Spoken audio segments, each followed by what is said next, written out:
here real quick. So this is radar is measuring wind speeds up near, so let's say 30, 40, 45, 50 miles an hour just to the west of Belmont. And that is on the terminal Doppler radar. So this is only just a little ways off the ground. But even where there is no tornado in this tornado warning, there is going to be strong, damaging straight line winds. Let's get a grip for some of the cities that are going to be impacted by this as we get a new scan in. Okay, so this storm will be near Charlotte Douglas Airport and Southwest Charlotte and Paw Creek around 4 p.m. Uptown Charlotte, Freedom Park, the Plaza, South Charlotte, and South Park Mall. You guys are going to be seeing it around 4:10. East Charlotte, your way by 4:20. So it is already 4:05 p.m. So Charlotte Douglas Airport, Southwest Charlotte, Paw Creek, you guys are going to be seeing the storm in the next, well, almost now, pretty much. We're about 5 minutes past where they were marking that to be. So Uptown Charlotte, Freedom Park, the Plaza, South Charlotte, South Park Mall. You guys are coming up next in the next 5 to 10 minutes. So this storm is rapidly approaching downtown Charlotte. As we did just get a new scan, still, once again, kind of hard to pick out a well-defined couplet of where the tornado might be exactly. But I will animate this just so we can get a feel for where it's been over the last little bit. So you can see that first scan, actually, I'll go ahead and pause it. That was the first one that prompted the tornado warning. It was this little area of concern just outside of South Gastonia and Gastonia, where it was kind of stuck in the purple haze there due to some radar artifacts. But there did appear to be some rotation. And for a little while, even, if we flip back over to the GSP radar, see if we can get scrolled over there. For a little while, it looked like there may have been some debris on the radar. It was kind of hard to tell. But there was some kind of non-meteorological artifacts up there being picked up by the radar just outside of South Gastonia. So I'll flip down to super res. That's not what I wanted. Some correlate coefficient, just so we can see what exactly is in there, what kind of meteorological targets and non-meteorological targets that we're looking at. So we'll step this back just a little bit.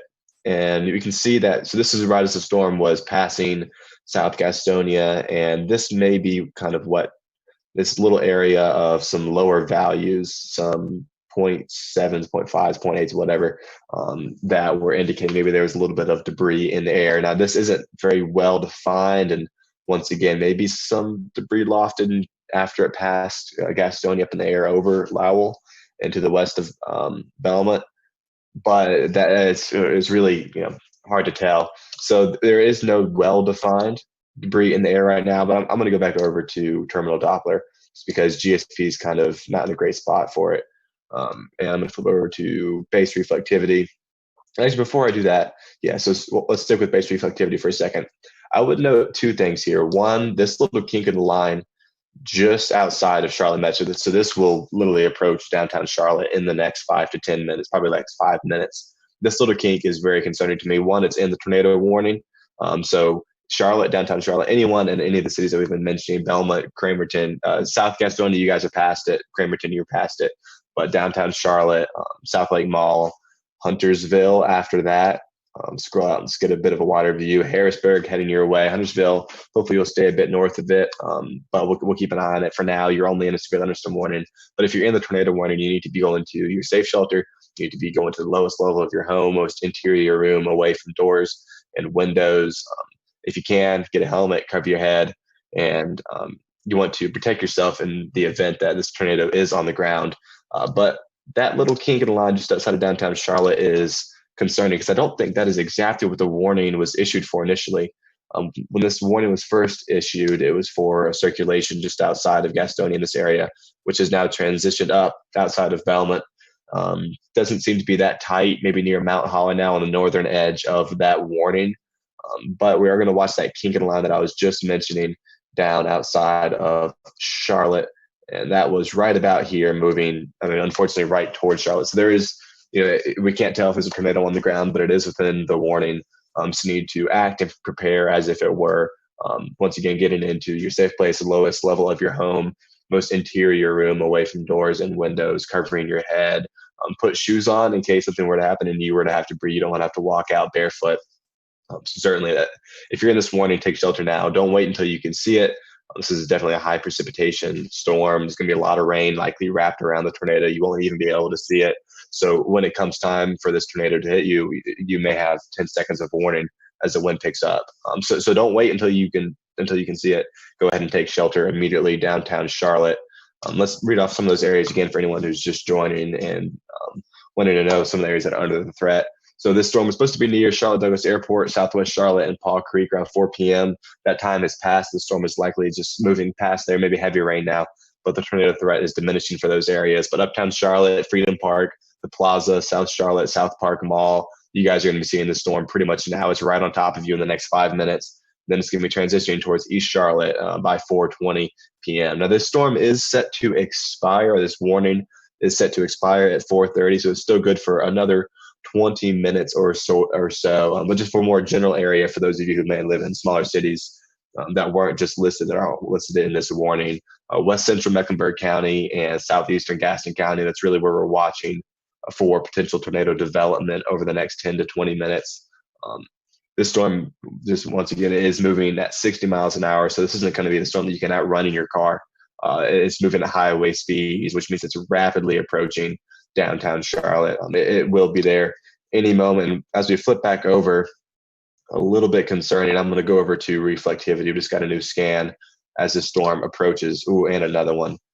We're getting a couple new scans as the storm approaches Charlotte. So I'll circle the leading edge of the rain so we can avoid getting any artifacts.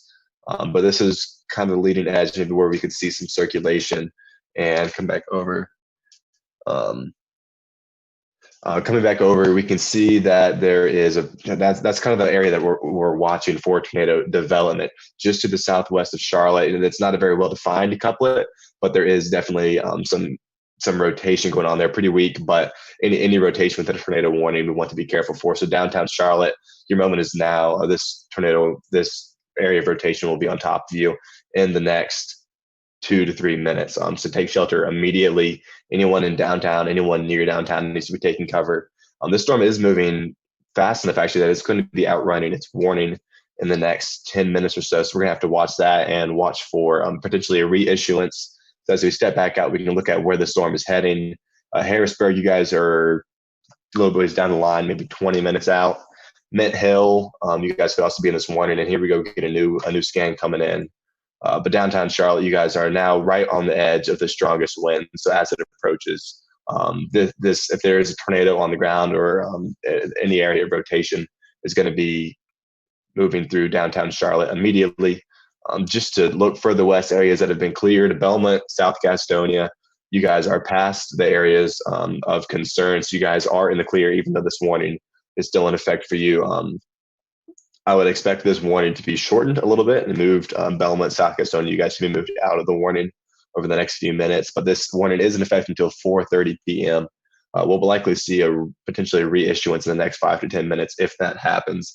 As a matter of fact, just as I'm speaking, so new update to the tornado warning: Gaston County, Gaston and York have been canceled. Mecklenburg County is still continued in this tornado warning. So Gaston, South Gastonia, Belmont, you guys are canceled. Charlotte, this is really concerning. There appears to be an area of rotation right over downtown. It just keeps getting stronger and stronger with every scan. So I've got it circled right here. Charlotte, just to the southwest of Charlotte, this area of rotation is moving into the metro right now. We'll flip back over just to make sure that we're not getting any bad data, to make sure this is under an area of reflectivity. But this certainly appears to be, that is quite concerning. So if you're in downtown Charlotte, you need to be in your safe space. You need to be taking cover lowest level of your home.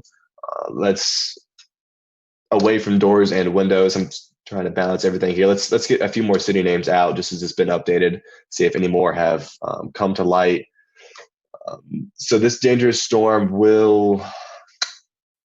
I'm not going to read that. So this was capable of producing a tornado at 4:11 p.m. located near uptown Charlotte or near the Plaza, moving east at 60 miles an hour. Now, remember, this is radar indicator rotation, so we don't have any confirmation. There is no confirmation on radar of debris being lofted, but potentially if there were to be debris lofted into the air, it would be quite dangerous. So you do not want to be caught outside in that. Mobile homes, if you're out ahead of this thing and you have another shelter that you can get to nearby very quickly, And sorry, I guess we can hear James in the background. But this will remain over rural areas of West Central. So we're going to kind of, Charlotte, you guys are just certainly under the gun, but further north with this area of bulging rain, you can kind of see here where there's some stronger wind returns on the velocity. That is over a more rural portion of the county, which is good. Less people that are going to be under that portion of the warning, but the majority of folks that are under this warning are near the Charlotte metro. So you guys need to be taking shelter now. We may see a reissuance of this warning in the next few minutes. I don't see much rotation in that northern end. They're kind of mentioning, that's what had me stumbling over myself, because it says that this dangerous storm will remain over mainly rural portions of west central Mecklenburg County. But that is talking about this larger clump right here of strong winds, certainly damaging straight line winds, gusts up to 60, 70 miles an hour. But there doesn't appear to be a ton of rotation in there. There may be a spin up, but it's kind of hard to see with the radar. And actually, the storm is now within 5 miles of the radar site. So we're getting lots of weird artifacts, and it's quite hard to tell. But that is over some more rural portions of the county, which is nice. But downtown Charlotte, you guys are still included in this warning. So you're not in the clear. Even if you're not in that northern part of the storm, you need to be in your shelter. Let's kind of zoom out and just get a even wider look at where we are. So we can see that there is this line of storms that is traversing through the Charlotte metro area. It's really advancing through central Mecklenburg right now. Charlotte, you guys are kind of in the lower end.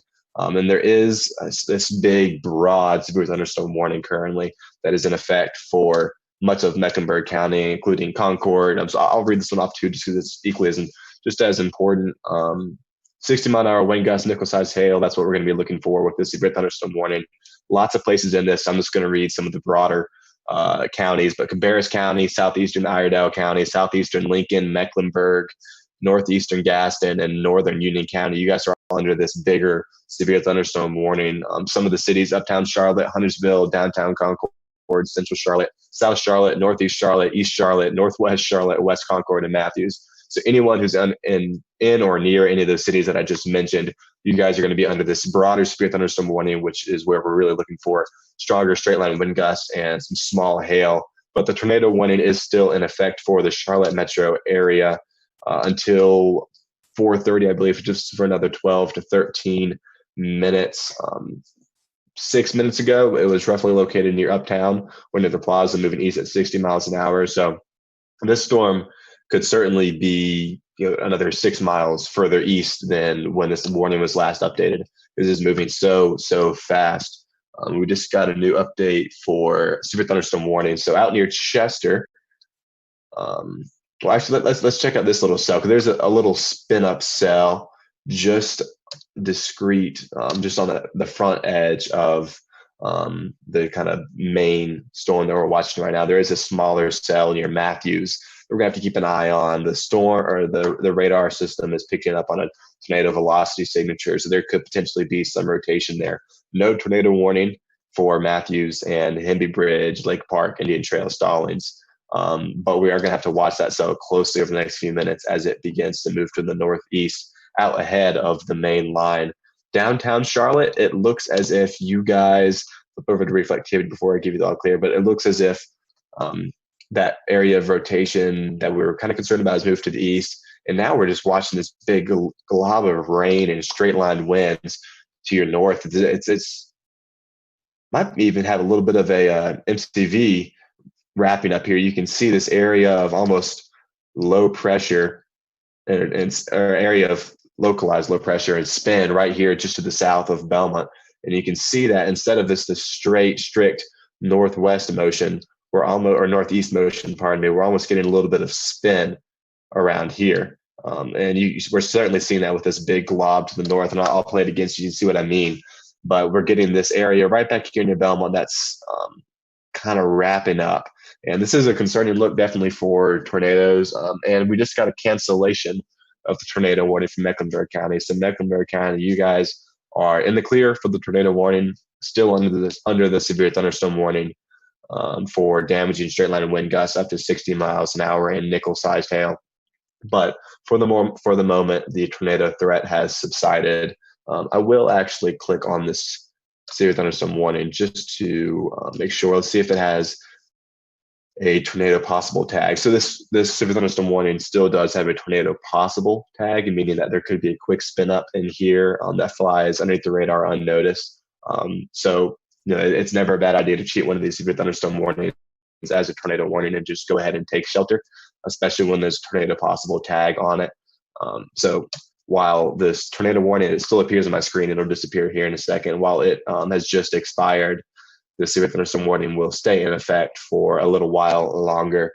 And we will actually be watching this leading cell near Matthews, which appears to have weakened a little bit. The TVS, tornado velocity signature, has been dropped from radar. But I'm going to flip radars real quick just to get an idea, maybe get a bigger picture, just in case we're missing something. Yeah, so there is even still this line of severe thunderstorms extending into South Carolina. So Lancaster County, actually there's several counties, so let's read these off as well. As this tornado warning has expired near the Charlotte metro, we're going to kind of take a look at some of the other severe thunderstorm warnings. So we've got a severe thunderstorm warning for northwestern Lancaster until 5 p.m., 60-mile-an-hour winds are your main threat, and quarter-sized hail there. And then once again for eastern Chester, 60-mile-an-hour penny-sized hail. And there's a huge warning, including Newberry, for this one will go until 4:45 p.m. for western Fairfield County and Newberry County. This one, once again, 60-mile-an-hour wind gusts and quarter-sized hail. So some of the locations, and then just this bigger warning, because I know it is quite large: Newberry, Whitmire, Prosperity, Jenkinsville, Newberry College, Monticello, Blair, Pomaria, Silver Street, Peak, Lebanon Fire Station, and White Oak and Honoree Ranger District Office. So we don't have any tornado warnings at the moment, but we do have this line stretching all the way from almost the Georgia-South Carolina line up through the Charlotte Metroplex. And that Charlotte area is where we were just watching that tornado warning that was in effect for maybe a little over half an hour, 45 minutes. But now we do have this bit of a wrap-up MCV feature just to the west of downtown Charlotte, kind of near Belmont, North Carolina. And it's sitting right there where I've just drawn this little X. And that is creating some rotation. And I apologize for my poor drawing skills. But we do always want to watch an area like that, and especially that leading edge just ahead of it for very strong damaging winds and a quick tornado spin up. And just looking at even the rest of these cells to the further south, I would assume, and I'm assuming, let me look at the warnings real quick, but so this one does not have a tornado. The one for Newberry does not have a tornado possible tag on them. But we are going to have to monitor these for some rotation, and actually even further down has a lot of storms going up all of a sudden. Even further south in Columbia, we've got a handful of severe thunderstorm warnings for a few discrete cells out near Aiken and to the north of Orangeburg and north of even Monk's Corner, getting further down towards the low country. So all of these cells are really going to have to monitor for some rotation. Doesn't appear to be anything too strong in the ones that are out right now. Maybe a little bit of some weak rotation near to the north of Monk's Corner. But we'll keep our eye on those over the next little while as they progress. But moving back further north, the Columbia radar doesn't quite reach Charlotte, so I'm going to switch back over to terminal just because we haven't checked that in a few minutes. And this is that area, just that Boeing line segment just ahead of the low-level MCV circulation that we're watching for severe damaging straight line winds. So it's now approaching Indian Trail, Mint Hill, Harrisburg. You guys are in this warning. Huntersville, you're included in this warning. So all of those cities and little Cornelius, all the little cities within in between those smaller spots, or those bigger names, pardon me, you guys all need to be on guard for strong damaging winds and some nickel-sized hail, as well as possibly a quick spin up. And we actually just got a tornado warning for Chester County, South Carolina. So let me get us there. I'm gonna have to probably switch radars. So just give me a second while we get situated on this, and this will update. I see Chester. I'm going to switch over to some probably the Columbia radar to get the best view of it. But Chester County, here we are. This is, as we were just saying, we need to monitor these severe thunderstorm warnings for some rotation because there could potentially be quick spin ups. And we're getting an update. Where did Chester go? Okay, so I'm guessing that it is going to be this area in here. Until I get that warning populated on my screen, we're just going to have to wait. Actually, I'll pull it up on my phone and read off some details while we wait for that to populate on the actual app. But from National Weather Service in Greenville, Spartanburg, we have a very small tornado warning, and it is located, yep, there it is, just populated on the map. There's right around this area of concern in, I believe this is eastern Chester County. So northeastern Chester County, this tornado warning is in effect until 5:15 p.m. As of 4:23 p.m., it was located, this main circulation was located near about 5 miles west of Lancaster or near Fort Lawn, moving east at 60 miles an hour. So Fort Lawn, you guys appear to be under the circulation right now. You guys need to be in your safe place, taking cover immediately. This is a radar indicated rotation, so there's nothing confirmed, but there does appear that there's the possibility for a brief tornado touchdown to occur in this area. Currently, it is, with the exception of Fort Lawn, the rest of the storm is over more rural portions of northeastern Chester County, which once again is a blessing, as we saw with central Mecklenburg just a minute ago. But this is a very tiny tornado warning. It's in effect until 5:15 p.m., so another 45 minutes. We'll have to watch that. That may be the edge of GSP's county warning area. So we'll see if that gets picked back up as we move into Lancaster County. And actually, we can check that by seeing, this is issued by South Carolina, or Columbia. So yeah, this tornado warning is issued right on the edge of National NWS, Greenville, Spartanburg's county warning area. So if this were to get reissued for the Lancaster, Springdale areas, it's going to have to be issued by the Columbia office. So that's why we have such a small warning here, backed up by Fort Lawn. If it's going to get reissued, Columbia will pick it up and issue for Springdale and Lancaster.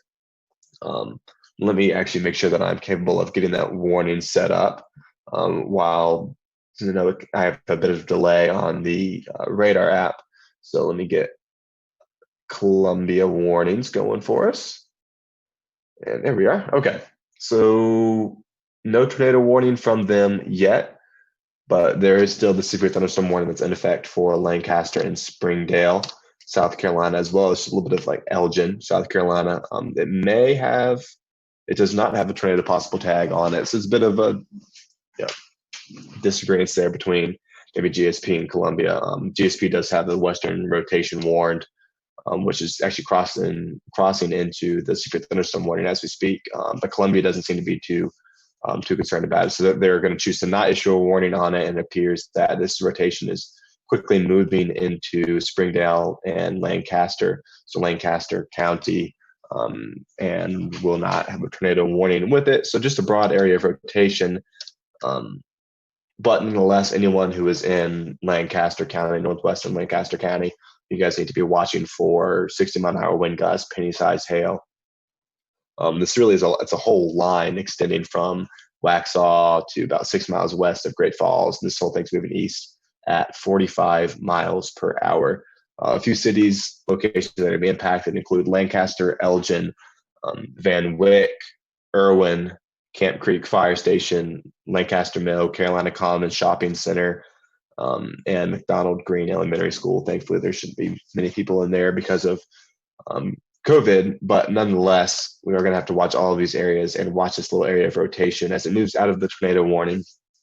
It moves away from Fort Lawn and moves east towards Lancaster Mill, Lancaster, Springdale, South Carolina. Take a bigger step back out here, look at some of these other warnings. And computer's struggling a little bit, but we do still have that broad warning extending to Newberry, to the northwest of Columbia, South Carolina, and there it goes. And we do also have 3 discrete cells to the south and southeast of Columbia. that we're monitoring. They've got severe thunderstorm warnings on them right now, but we're going to have to monitor those for potential rotation, as well as these severe thunderstorm warnings have obviously already been issued for damaging straight line winds around 60 miles an hour and anywhere from penny to quarter-sized hail. So we'll have to keep an eye on all these. I don't see any rotation that is too tight at the moment, thankfully. But we do have a few warnings for areas north of Orangeburg, west of Gaston, just north of Aiken, and just north of Monk's Corner. Scroll back up to the north. We'll check on Charlotte real quick. My computer is being very slow. I apologize, but we'll scroll back into the Charlotte area and just take a look at the terminal Doppler, because we haven't checked it in a little bit, see what is going on with any quick rotations potentially going on up there. And this whole line does still have that concerning look where it could produce spin ups at any moment. You can see that we have these little pockets of rotation. There's one there, and we always want to watch these little elbows there. And even to the east of Indian Trail. And so I'm getting more and more warnings in here. But we're going to have to watch this whole line for possible quick spin ups. And I know this severe thunderstorm warning indicates the potential for that. But nonetheless, even when there are no tornado or brief spin ups, you're going to be watching for the risk of dangerous straight line winds in excess of 60 miles per hour. And I believe nickel-sized hail with this storm.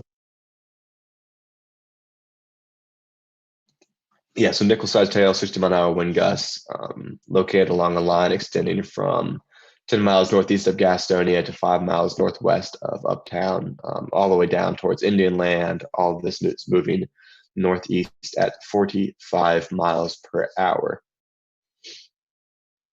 Looking back further to the south, I know we did just get a new severe thunderstorm warning for Union, South Carolina, so we'll see that populate in a little bit. That will go until 5 p.m., so just for another 30 minutes or so.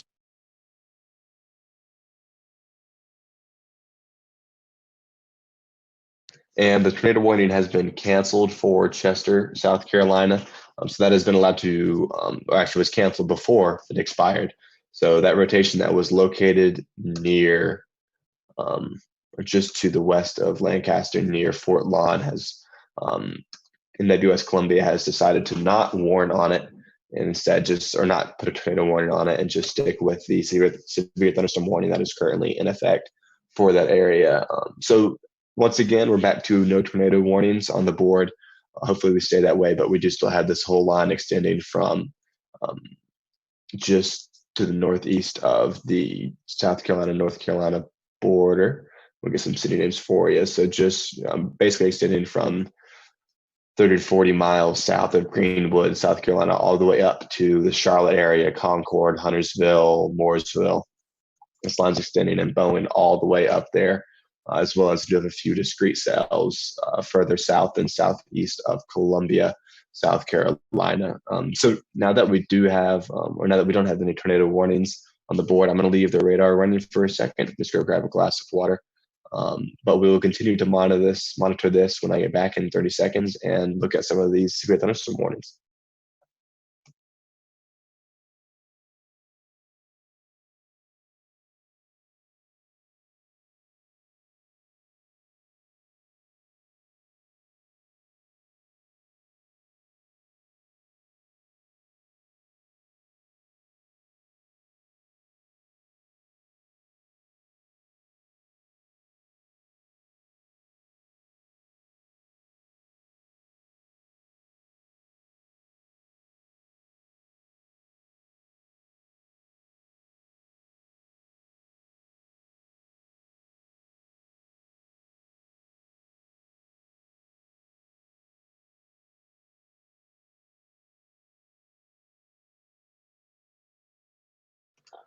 Alrighty, so now that I'm back, we can see that the radar has populated and that tornado warning has disappeared from our view, so we can only see it. And that's because it hasn't expired, but it's been canceled by National Weather Service in Greenville, Spartanburg area.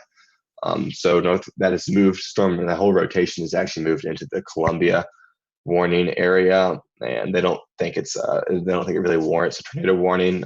So the rotation's weak enough that that has been expired and canceled, which means we have no tornado warnings throughout the Carolinas at the moment. But we do still have 1, 2, 3, 4, 5, 6, at least 6 to 10 severe thunderstorm warnings stretching all the way from Monk's Corner up towards Concord, further down south towards Aiken. So these storms are just everywhere this afternoon. And as they progress east, we're still going to have to monitor for quick spin up potential.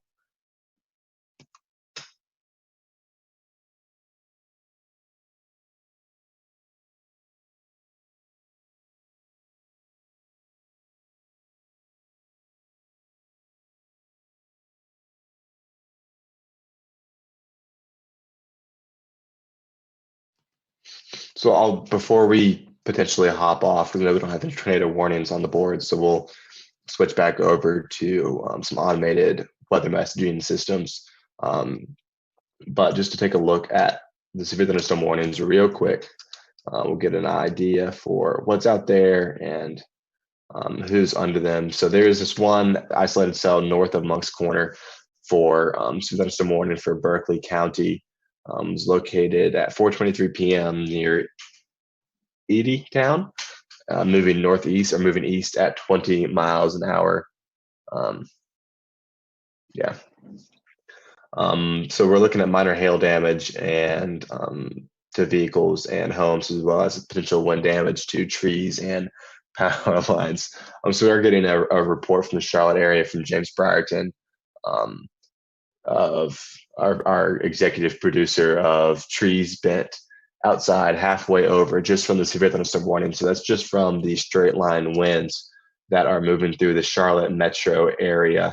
We're talking about just out ahead of that MCV, and we always want to be careful of this whole line. You can see it extending just to the east of or west of Concord, and just moving through Monroe right now to the east of Charlotte.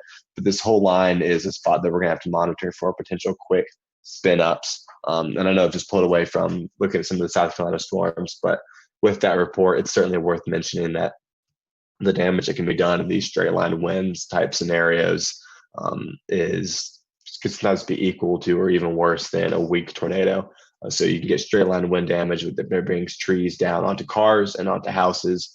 And unfortunately, we've already seen fatalities from the exact situations just like this in 2020. And hopefully we don't have any of those today.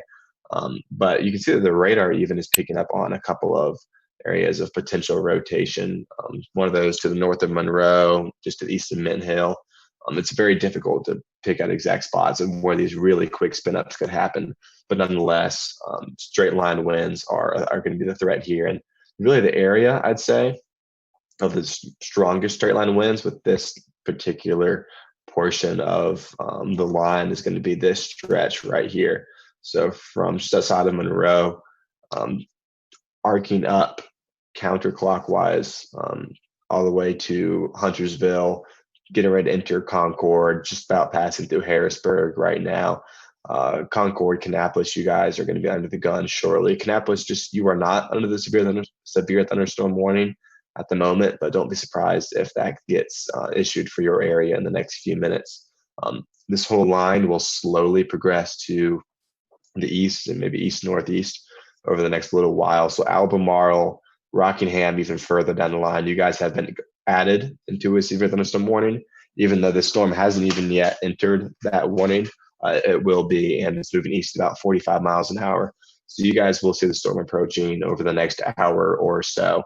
But we are watching the axis of highest winds just outside of Concord, Huntersville, Harrisburg, Monroe, Mint Hill, North Carolina, and looking even further out. We'll take her back down to some of the warnings that are extending all the way through South Carolina. We've got nearly, let's see, how many miles is that? So we've got almost 170 continuous miles of severe thunderstorm warnings from Albemarle all the way down to the South Carolina-Georgia state line, basically. So we've got two warning offices going on these at the moment. Both the National Weather Service warning office in Greenville-Spartanburg, as well as office in Columbia. And Raleigh may have actually just hopped in on this newest one. Let's see. Yes, the National Weather Service in Raleigh, North Carolina, is now getting in on the action of warning. So Raleigh are the ones that have issued this huge warning out ahead of the whole line for Anson County, Montgomery County, Richmond County, and Stanley County, all of those in central North Carolina. That warning will go until 5:30 p.m. And once again, we're just going to be watching the risk for maybe quick spin up tornadoes, but mainly 60-mile-an-hour straight line wind gusts and nickel-sized hail. Few locations impacted by that warning include Albemarle, Rockingham, Wadesboro, Troy, Baden Lake, Hamlet, Biscoe, Ansonville, Plyler, and Midland, North Carolina. So all of you guys are pretty far out ahead of this line at the moment, but nonetheless, National Weather Service in Raleigh is concerned enough to go ahead and put you under a severe thunderstorm warning as this line of storms moves to the east, generally at 45 miles per hour. But this really is, you can see just on radar, some of these impressive pockets of wind right there and all through there. And so we're going to see lots of damaging wind throughout the Charlotte area. We're going to see a lot of reports rolling in over the next 15, 20, 30 minutes and throughout the rest of the afternoon. Downtown Charlotte, it appears as if you guys are past the worst of it. So downtown, you are pretty much in the clear for the moment. We're going to have to watch this if we get a bit of MCV weird rotation. Because some of this, you can, if we animate it, you'll see what I'm talking about. But we do get a little bit of deviant motion where this line is generally shifting to the east. But we do have some sinking motion and some counterclockwise rotation just over the Charlotte area. But I'd say downtown Charlotte, you guys are in the clear. Gastonia, Belmont, you guys are now in the clear. That's that area where we had a tornado warning about 30 minutes ago, but that was expired and canceled by National Weather Service in Greenville, Spartanburg. Now, don't be deterred by the looks of the radar at the moment. Just because there aren't super strong reflectivity returns in the Charlotte area near Harrisburg approaching Concord does not mean that there isn't a substantial straight line wind gust threat here, as well as even still the quick spin up threat that we've been harping on for the last 30 to 45 minutes. Flip back over to reflector velocity just because it'll help us out a little bit more than anything else at this point. Really hard to pick out where any of those quick spin ups could occur, but nonetheless, anywhere along this line, you could see a quick spin up. We do have the warnings all the way out, getting ready to encompass the Columbia metro further south, South Carolina. So Irmo, Newberry, you guys are under warnings right now. So that is kind of just to the west and northwest of downtown Columbia. But this warning is relatively new. It'll expire in 45 minutes. So at 4:36 p.m., just about 6 minutes ago, this was issued by National Weather Service in Columbia. So severe thunderstorm warning for Fairfield, Newberry, Edgefield, Lexington, Saluda, McCormick, and Richland counties in South Carolina. This will go until 5:30 p.m., so we've got about another 45 minutes or so on this warning. But NWS Columbia has warned for 60-mile-an-hour straight line wind gusts and quarter-sized hail here are going to be our primary threats. Potentially, a quick spin up. So they have added a tornado possible tag to this. Also worth mentioning that for anyone traveling on Interstate 26, this is going to impact locations between mile markers 72 and 104, and anyone on 77 between mile markers 25 and 38. So if you're on the interstate, you can be watching for very strong, and some strong winds and blinding rain moving into the Columbia area shortly. There is that one lone discrete cell just to the southwest of Columbia for portions of, pull up the warning data here if it will let me. There we go. So this warning is set to expire in 16 minutes, about 5 p.m. But it is for portions of I-20 in South Carolina between mile markers 26 and 34, and impact locations such as New Holland, 60-mile-an-hour wind gusts, penny-sized hail. This is going to be just to the northwest of Wagner, and just to kind of approaching Pelion, South Carolina. This one is a little bit more out in some remote areas. But nonetheless, we do have the whole line that'll be approaching Columbia. Further north, we still have that line that is affecting the Charlotte metro areas in Mecklenburg counties, in Mecklenburg County. And actually, I've read off some of the city names in that in a little while. So let me get back up there for anyone who may just be joining into our live coverage. But this is the area that we were monitoring earlier with a tornado warning, which has since been canceled and replaced with just a severe thunderstorm warning. But this storm is actually just getting ready to outrun the severe thunderstorm warning in a few portions. And actually, before I read this, a lot of it has just been expired by the National Weather Service in Greenville, Spartanburg. So I'll let that populate for a minute. I won't read this off yet, but nonetheless, there is that preemptive severe thunderstorm warning for Albemarle, Troy, Wadesboro, Rockingham, Hamlet, North Carolina. You guys are all going to see this storm line approaching. And boom, just like that, severe thunderstorm warning has been lifted for Concord, Kannapolis, Harrisburg, Charlotte, Huntersville, Cornelius, Mountain Holly, Belmont, Gastonia, Pineville, Matthews, all those city names. A huge portion of Gaston County, Mecklenburg County, Lincoln County. You guys have all been put in the clear. Severe thunderstorm warning has been lifted. Maybe still some gusty winds moving through Concord. But NWS-GSP is no longer concerned for the threat of 60-mile-an-hour damaging winds there anymore. But we do still have the warning just to the southeast. Monroe, you guys are under a warning. The worst winds have probably just passed you, but they're moving towards Wadesboro pretty quickly at about 40 miles an hour. Once again, 60-mile-an-hour winds, mini-sized hail, thistle, all this radar indicated this will impact locations such as Monroe. In Monroe, you guys are actually past the worst of it now, but Unionville, Wesley Chapel, Wingate, Marshall, Lake Park, Mineral Springs, Henby Bridge, Fairview, and Union County, and Sturtevant. And this also, just like most of the severe thunderstorm warnings today, this also has a tornado possible tag on it. Let's zoom out a little bit. We'll look further south at some of this, a line that is going through Columbia. And I'm going to check a few reports as well on social media just to see what we are looking at here. But we do have some reports of trees down near Renaissance Park in the Charlotte area, I believe. So this is from Sean Barcelona on Twitter. Lightning cracking, swirling winds, trees falling. So reports of some pretty big trees down throughout the park. Certainly a lot of damage. So we'll see if anything gets confirmed there. But thank you to Sean Barcelona for submitting that report. And that was generally in the area where the tornado warning was not that long ago near Charlotte. Now we are just looking at the severe thunderstorm warning as it slowly progresses through central South Carolina and kind of the western Piedmont of North Carolina.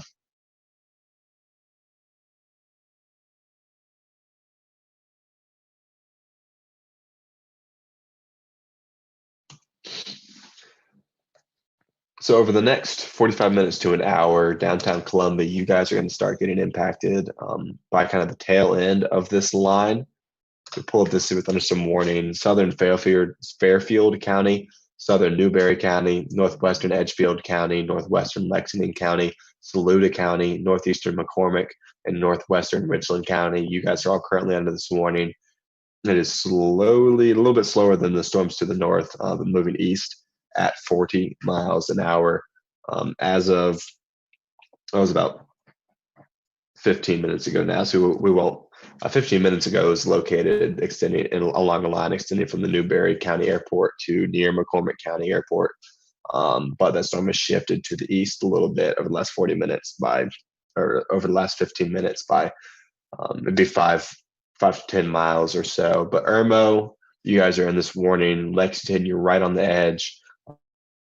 Columbia proper, Casey, Dentsville, and Red Bank, you guys are all could potentially be impacted by this as the storm moves closer. You're not in a warning yet, but NWS Columbia will continue to monitor the potential for that, and we'll see if it gets extended further north, just to the east of Lancaster. We also have a severe thunderstorm warning up here that's separate from the one further south for northeastern Fairfield County.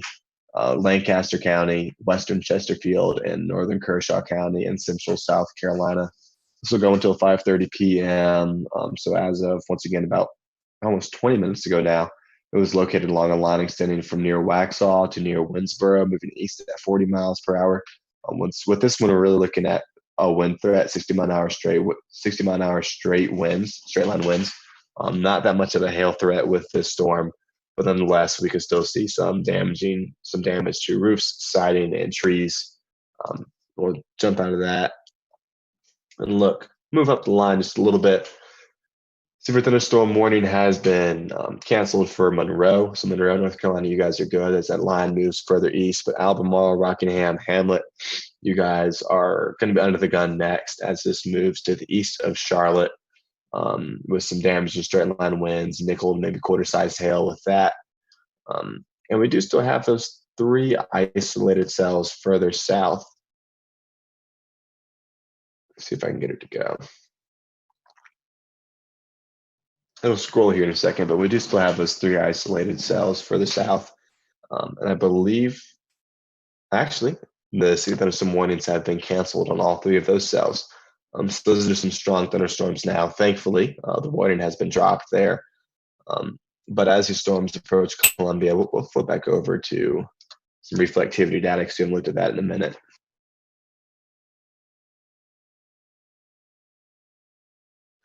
So yeah, Columbia, you guys are actually going to be facing a bit of a line of semi-discrete cells, which is always concerning. We're going to have to watch that for the potential for quick spin-up potential or quick spin-up tornadoes, which has really just been the name of the game this afternoon. Quick spin-ups, nothing long-lived as of yet, but potentially anywhere along this line, we could see brief tornadoes capable of doing damage and threatening life and property. But we do have maybe 5 to 6 individual cells here that are going to comprise this severe thunderstorm warning just to the northwest of the Columbia metro area. For areas like warning is in effect for Newberry, Irmo, Batesburg, Leesville. And we'll pull up some of the warning data so we can read some cities. Locations impacted include Columbia, Lexington, Irmo, Newberry, Batesburg, Leesville, Winnsboro, Highway 6 at Lake Murray, St. Andrews, Saluda, McCormick, Prosperity, Jenkinsville, Newberry College, and Longtown, as well as mile markers 72 to 104 on I-26 and mile markers 25 to 38 on I-77. Once again, tornado possible tag with this warning, so we could see brief spin-ups in there. It's really a good idea. I know Brad Panovich often says this, but it's a good idea to treat all of these severe thunderstorm warnings as if they were tornado warnings, especially the ones that have tornado possible tags on them, because with the tornado possible tag, we have the possibility of a brief tornado to spin up unwarned. So if you're just looking at the severe thunderstorm warning and not expecting a tornado, even though there is the potential for a tornado, you can really be caught off guard. So if you're able to, it's really not a bad idea to go ahead and take shelter with these severe thunderstorm warnings. Head to the lowest level of your home, away from windows and doors. You're going to want to be in the most interior room. A helmet if you can to protect your head. Put some shoes on. But that's definitely worth doing for some of these severe thunderstorm warnings.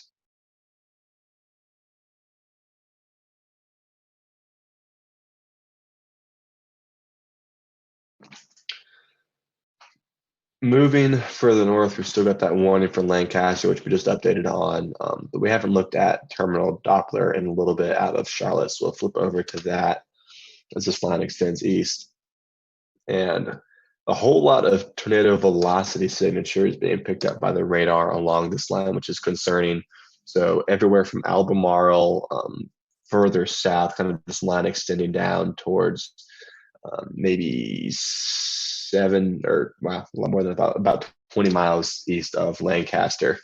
So this line is pretty powerful, kind of a bowing segment of straight line winds with the potential for quick tornadic spin-ups. But you can see that the radar is picking up on 3 TVSs here, which really kind of hammers home the idea that we're looking at potential tornadoes, even with just severe thunderstorm warnings. So these aren't severe thunderstorm warnings that you want to brush off lightly. If you can and you're capable, go ahead and take cover with these because you can have a spin up and we can have a tornado without any tornado warning on any one of these little kinks in the line.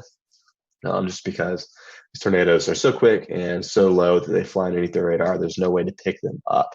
But some of the cities in this warning include Albemarle, Rockingham, Wadesboro, Troy, Baden Lake, Hamlet, Biscoe, Ansonville, Plyler, and Midland, North Carolina. This warning has been issued by NWS Raleigh. So the storm is actually transitioning into, or the northern half of this line is transitioning into Raleigh's county warning area. So they'll be taking over from here on out as this moves east across the Carolinas. Further south, it is in mostly NWS Columbia's jurisdiction now. So GSP, the storms are starting to move to the east, east of their kind of warning area. I did just see that the tornado warning, or pardon me, the thunderstorm warning has been dropped and canceled for Lancaster in Lancaster County, South Carolina. But it does still extend to the east and south for locations such as Winsboro, Pageland, Kershaw, Chesterfield, Heath Springs, Westville, Liberty Hill, Mount Pisgah, Lake Wateree State Park, McBee, Jefferson, Ruby, Bethune, Mount Croghan, and some of the fire stations and schools in that area. So unfortunately, this is an area that we were talking about just not too long ago, maybe a couple of weeks ago. Bethune, you guys saw a pretty nasty storm move through with a confirmed tornado just not that long ago. So unfortunately, these same areas are once again under the gun. But portions of Fairfield County, so northeastern Fairfield, southern Lancaster, western Chesterfield, and northern Kershaw counties, you guys are all under a severe thunderstorm warning until 5:30 p.m. Main hazard here: straight line damage and winds, 60-mile-an-hour wind gusts or so. All this being indicated by radar, so we could expect some damaging or some damage to trees and power lines, maybe some power outages. But at the moment, I would say the most concerning portion of this whole line is the portion that is going to be kind of moving into Albemarle and so Anson County, Montgomery County, Richmond County, and Stanley County in Central North Carolina. This really looks to be packing a punch with damaging winds. And this portion of the line does have a history of tornado warnings as well. So this is where I would watch the closest. If you're in any of these areas, go ahead and take shelter now. There's a tornado possible. Actually, there's not a tornado possible tag on this warning, but nonetheless, we still can't rule out the potential for quick spin-ups. This whole kind of line bode segment is moving northeast at 55 miles an hour. So this will impact locations such as Albemarle, Rockingham, Wadesboro, Troy, Baden Lake, Hamlet, Biscoe, Ansonville, Plyler, and Midland, North Carolina. So I'm going to take a quick break to drink some water and get my throat feeling better.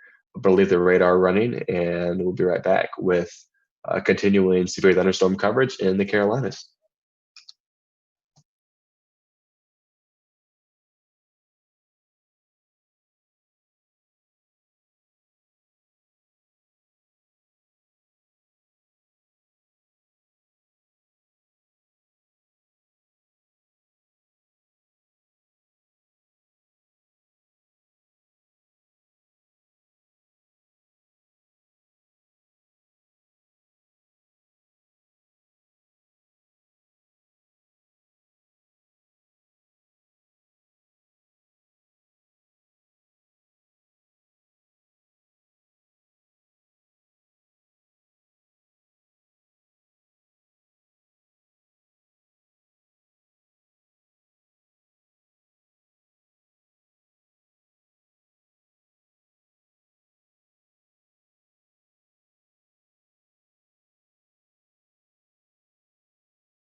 All right, so we've got a few damage reports rolling in from Gaston and York County, where that tornado warning was issued earlier. So in Gaston, the 911 call center was reporting some damage, severe thunderstorm, some thunderstorm wind damage near and along Woodstream Drive.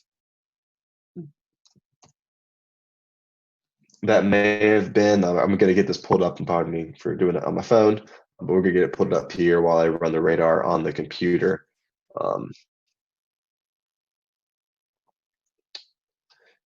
Getting a couple of chat messages as well.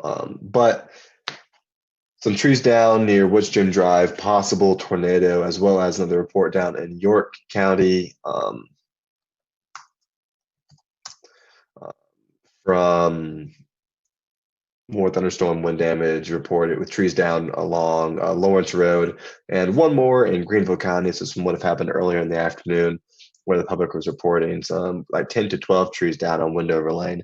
So we've definitely got a good amount of damage reports coming in, and we'll see even more over the next little bit. But nonetheless, we do still have straight line winds moving through out near Albemarle and Rockingham. That is the most concerning portion of the line. But just look all the way out. We've got the severe thunderstorm warnings extending down to Columbia. Until we get some more, until we get more tornado warnings, if that were to occur, I may step off here for a minute, let my throat recover. My allergies are not being kind to me today. But nonetheless, still the potential for quick spin up tornadoes along this whole line. Anyone that's under a severe thunderstorm warning, you guys should be wary and careful of quick spin up tornadoes throughout the afternoon. This will progress east still even further across the Carolinas. So we aren't even close to being done with this line. Hopefully we're done with the tornadoes from this line.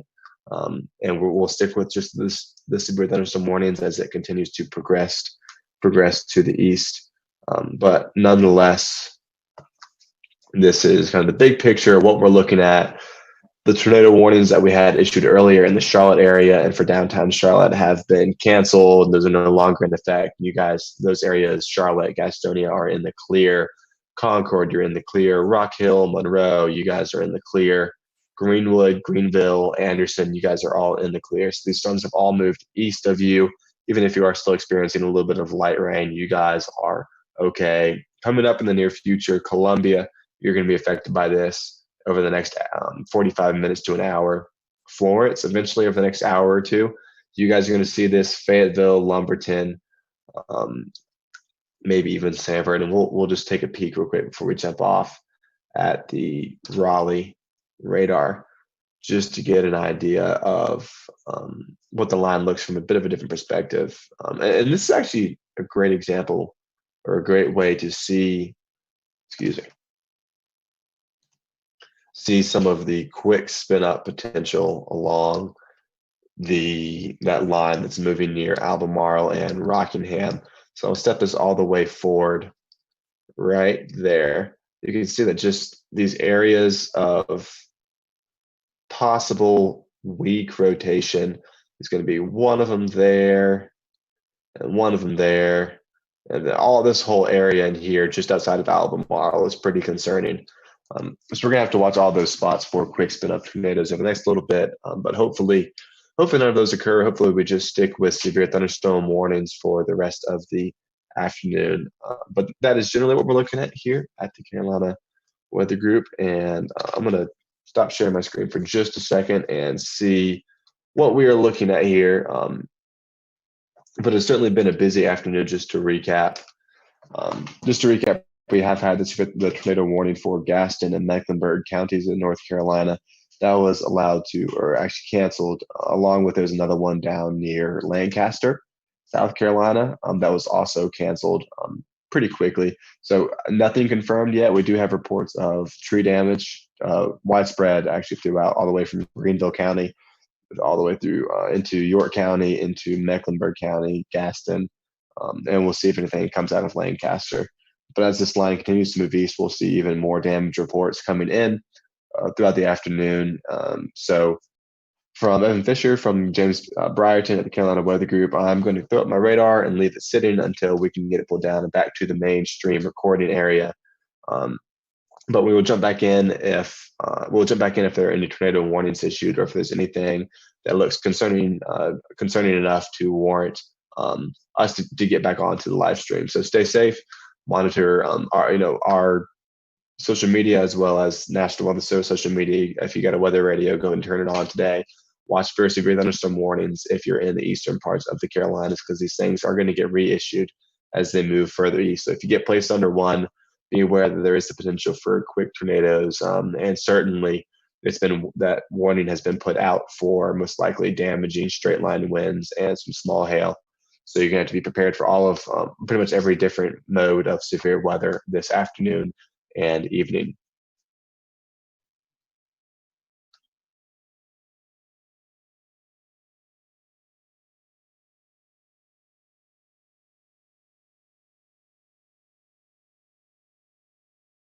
Flowing to DHEC, they wanted to be able to use it as an outreach tool to encourage people to get more involved in king tides, to realize, hey, this is happening more and more frequently, so we can start to have some conversations about sea level rise and how we might adapt to that in the future. So from that, we had reporting, we had storm reporting, and we had king tides, and then it branched out from there into all sorts of different things. And we realized that what people wanted was a really flexible way to report all sorts of coastal events. So we expanded the tool, turned it into a really an easy thing to customize for other things. So we have people in different parts of the country reporting on things like creosote piles that are out there, abandoned boats is a big thing actually in South Carolina and elsewhere. And we're monitoring beach changes and beach cleanups, all sorts of different things. So it's a one-stop shop for people to be able to report on what they're finding out on the coast. And the data flows then from the users to the states. Chris, that's the longest you've ever let me talk without interrupting me, I think. You're fine until you start talking about computers, Wes. So the rough arrangement we have here is that I do more of the designy and working with people stuff, and Chris does more of the typing stuff to insult him a little bit. So we've got a website and iOS app and an Android app as well, and it's being used. South Carolina is one of our big hotspots. New England is our other biggest one. Massachusetts is still a big heavy user, and Rhode Island's been really picking up as well. And it's a neat mix of sort of ongoing things like king tides that happen pretty often, and then we get huge spikes in traffic during major storms. Yeah, so go ahead, Shay. Oh, I was just going to ask. We talked about higher than normal tides, right? So, for some folks on the coastline, the tide differences are, they can be 2 to 3 feet, or they can be, like for South Carolina, we're about 6 feet, 6 to 7. And you get down into Jekyll Island, Georgia, that's like the highest point in the southeast, so around 8 feet. That's from mean low water all the way to mean high water. The big column of water that ebbs and flows each day. So when we talk about our normal tides into the coastline and what mycoast.org is doing, are we now seeing a trend upwards with the tides actually getting higher, or are we just seeing the sea level rising and making the tides higher on top of that? Well, I think there are several things. I mean, we have sea level rise, and you have some pretty good relative sea level rise there too, with some subsidence in your part of the country. So we're seeing, I think, an increased awareness of more stuff is getting reported, but also higher tides as your relative sea levels continue to rise. You guys, as you know, on the Mid-Atlantic, you're getting a pretty big hit from what I understand, and you guys sound like you're meteorologists and oceanography types. It sounds like the collapse of the slowing of the Gulf Stream is going to slop some more water your direction and make your relative tides go up more quickly than other parts of the country. Gotcha. And so for our viewers, there are a few folks that I always get asked, are our tides higher at full moon or new moon? And so I tend to think our perigee and spring tides, or our higher than normal tides, tend to be higher for your king tide charts during the new moon phase, correct? To be honest, I'm not sure. I would ask Chris, but I'm guessing he's snickering over there because he definitely doesn't know. Yeah, you would just do that to be mean. This is one of those examples where because the states are making the determinations on what are their king tides, we say, okay, we'll we'll help you announce that this tide is out there, and we'll document all the data. But one neat thing about this project is that we are amassing a pretty good data set that would be interesting to go back and ask those sorts of questions of it, because we have the predicted tides and then we have what actually happened. And that was one of the reasons that they wanted to launch this in Massachusetts. Was the National Weather Service up there was interested in a similar thing, which is how much are our models correctly predicting where the water's going during storm events. So we think it's going to hit here. Is that actually where it ends up slopping all around, or did it show up somewhere else? So for all of this, we consider ourselves sort of a conduit of the information. So when people come to us for the data and say, hey, what does the data say? We check with the states, and generally the states say, sure, absolutely share this data widely. And it's led to some interesting studies, including, I think, there was a project put together by a guy at UC Berkeley who was trying to, Chris, did you want to take over here before I start talking computer stuff? Well, unfortunately, the computer stuff they were doing was way above my head, but they had a model for predicting kind of, the level of inland water is reasonably well known from tide gauges and what have you. But what's harder to know is how it kind of slops around in towns and what have you. And so they were working on models to predict very regional kind of street by street flooding in towns, and they had a very complicated model that I don't understand to do this, and they were looking for data to ground truth that model, and so we worked with them to ground truth that model, and they published a paper about it. We can share. I don't know if you have a way of sharing things after the fact, but we can share that paper. It's very interesting. But yes, they used all our data set to work out whether their model was right or not. Yeah, I think there's this one I'm showing on screen, maybe a slosh model version 2.0, I believe. Jared, I know we've used that one before. This is sort of a go-to. This is the AT Surge 2.2, but there's other slosh models and things that definitely use for tracking overall height and verification of forecasts. But Scotty, go ahead. You wanted to chime in.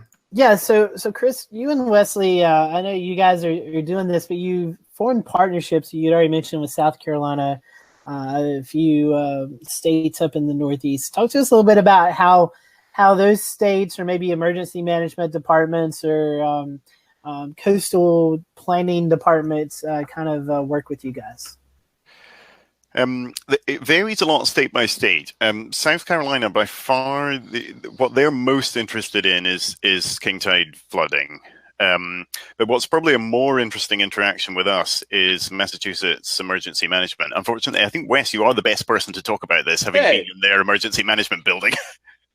The Massachusetts, when they have a major storm event, they, in their emergency operations center, keep My Coast running on a screen, so that we have a special page which the states can see, which lets the reports stream through. So when we first started going with this, they would get an email every time a report came in. But now on a busy storm day, they'll get hundreds of reports a day coming in, all with bunches of different photos. So what they do is they sit in the EOC, watch the reports stream through, see, they can look on the map, go, okay, here's spots where people have reported damage. And almost as useful for them is here are the spots where people aren't reporting damage. So maybe we know we don't need to worry about the southern facing part of the Cape. That part totally defined, Buzzards Bay and whatever.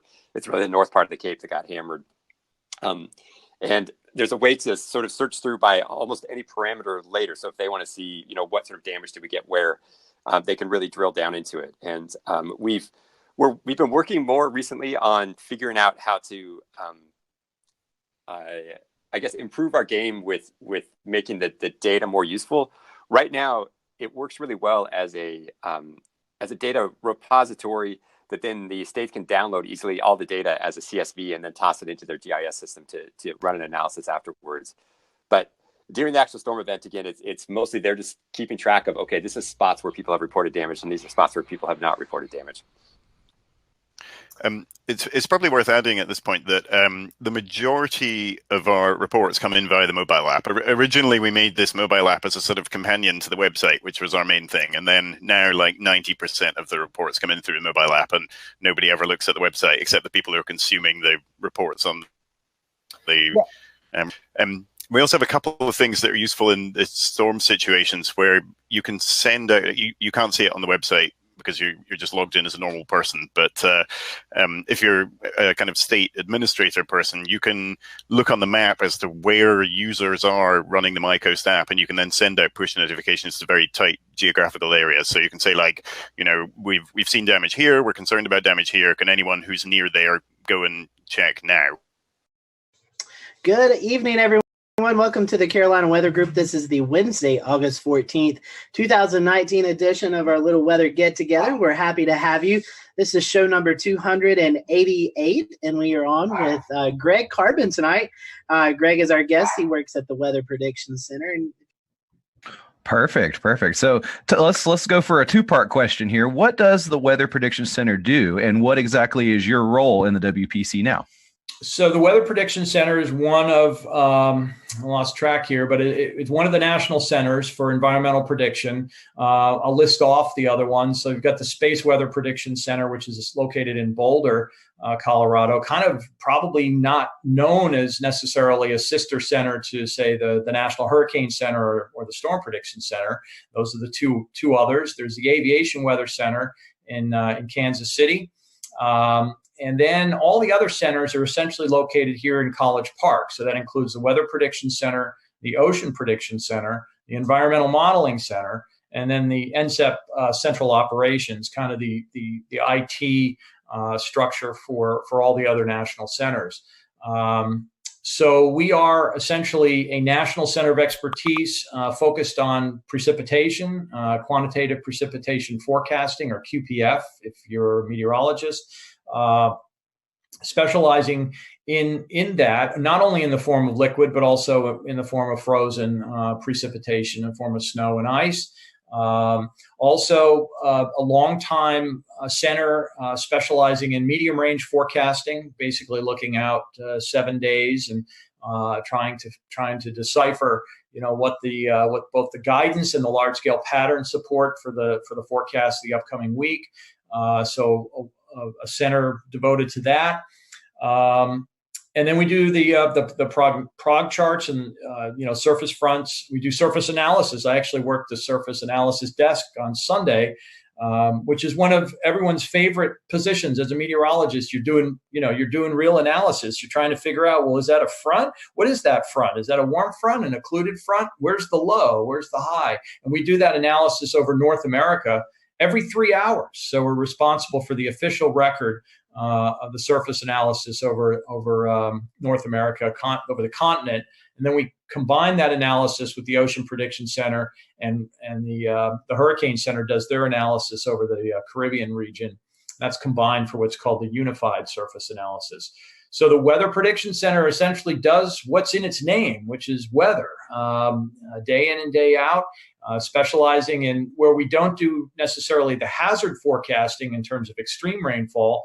We're compiling that information from other centers. So we're looking at all the hazards from drought to flooding to severe to fire, and combining that on a national picture for a common operating picture and a common message with respect to hazards out to 7 days. It's a lot of work. If I'm fully staffed, so I'm essentially the meteorologist in charge for the forecast operations branch, with about 34 meteorologists that I supervise, which is a lot. And they're all great. They're fantastic, dedicated public servants. And, we're working 24/7 shift work, and they're doing a remarkable job and focused on weather. I mean, just like the Storm Prediction Center, these national centers really attract some of the best and the brightest in meteorology. And once they get on board, a lot of them stay. We have many forecasters who have spent most, if not their entire career, at WPC. And Greg, you mentioned QPF, so quantitative precipitation forecast. A lot of what goes into that tells us how much rainfall is going to occur in certain areas. And this is extremely helpful in many events that we've seen over the last several years and even before that. I wanted to get into your excessive rainfall risk categories that you issue, and what exactly defines excessive rainfall, and then how do you define the categories that go with it?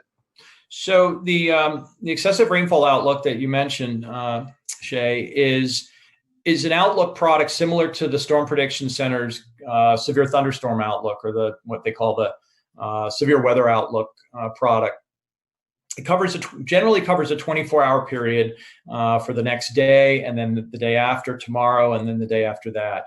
And what we're attempting to convey in that particular product is our confidence, essentially, in where rainfall will exceed flash flood guidance or flash flood threshold. So where we expect rainfall to occur with such intensity, and where the antecedent conditions support rapid runoff, what we call rapid onset flooding. Now, I thought coming here to this, I've been to the Weather Prediction Center, I've been here now a little over 3 years, and I thought coming from tornadoes to flash flooding was going to be, oh, this is going to be great. You know, I've done tornadoes, I should be able to handle flash flooding. It is nowhere, it's a different animal, right? It's just a different atmospheric challenge, and it's very much unlike tornadoes, but then it has similarities as well. In other words, the conditions under which you can experience a flash flood can come about rather rapidly, similar to a tornado. But unlike a tornado, you need these antecedent conditions. You need an environment, you know, either it's saturated soil, or it's a metro area, or some antecedent condition to exist in order for that heavy rainfall to be realized in terms of a flood. Unlike tornadoes, which, you know, you don't really need necessarily any antecedent conditions. If you got the atmospheric conditions right, you could probably get a tornado in just about any underlying antecedent, any kind of soil moisture, or doesn't matter. Tornado doesn't care, right? But a flash flood does need certain things to be in place. So what we're trying to do is convey that confidence of a flash flood event. We do it very similar to the Storm Prediction Center's approach, in that because there's so much uncertainty in these events, you have to approach them using probability. And so we have to basically smear out the influence of a particular flash flood to more than just the point at which it occurs. Because if you were predicting for the points, you would have very low confidence. But if you're predicting for an area, you can have a little bit more confidence to say, this is the general area in which I think we will see, you know, a scattering of flash flood events, or numerous flash flood events, or a widespread catastrophic flash flood event. And those words essentially correspond to the different confidence levels, or the probability, or the coverage of the events themselves. So the slight risk is relatively low probabilities, under 20%, a moderate risk, 20 to 50, and then a high risk over 50% probability that if you're in that high risk, you got around even or better than even odds of experiencing a flash flood within 25 miles of your location. And again, the forecasters are looking at QPF, quantitative precipitation forecasts. They're looking at antecedent soil moisture conditions. They're evaluating the vulnerability, perhaps, of the underlying demographics, whether you're in a metro area or a particular basin that tends to flash flood. Mud or debris flow potential, you know, with respect to burn scars. Those all play a role when combined with precipitation in assessing the possibility of the risk of flash flooding. Very good. Yeah, you answered. I had a couple more follow-ups I was going to go, but you got right to it. You're talking about burn scars and debris flows and those things. So you're pretty well in tune with the land as it is in these regions. So that's fantastic.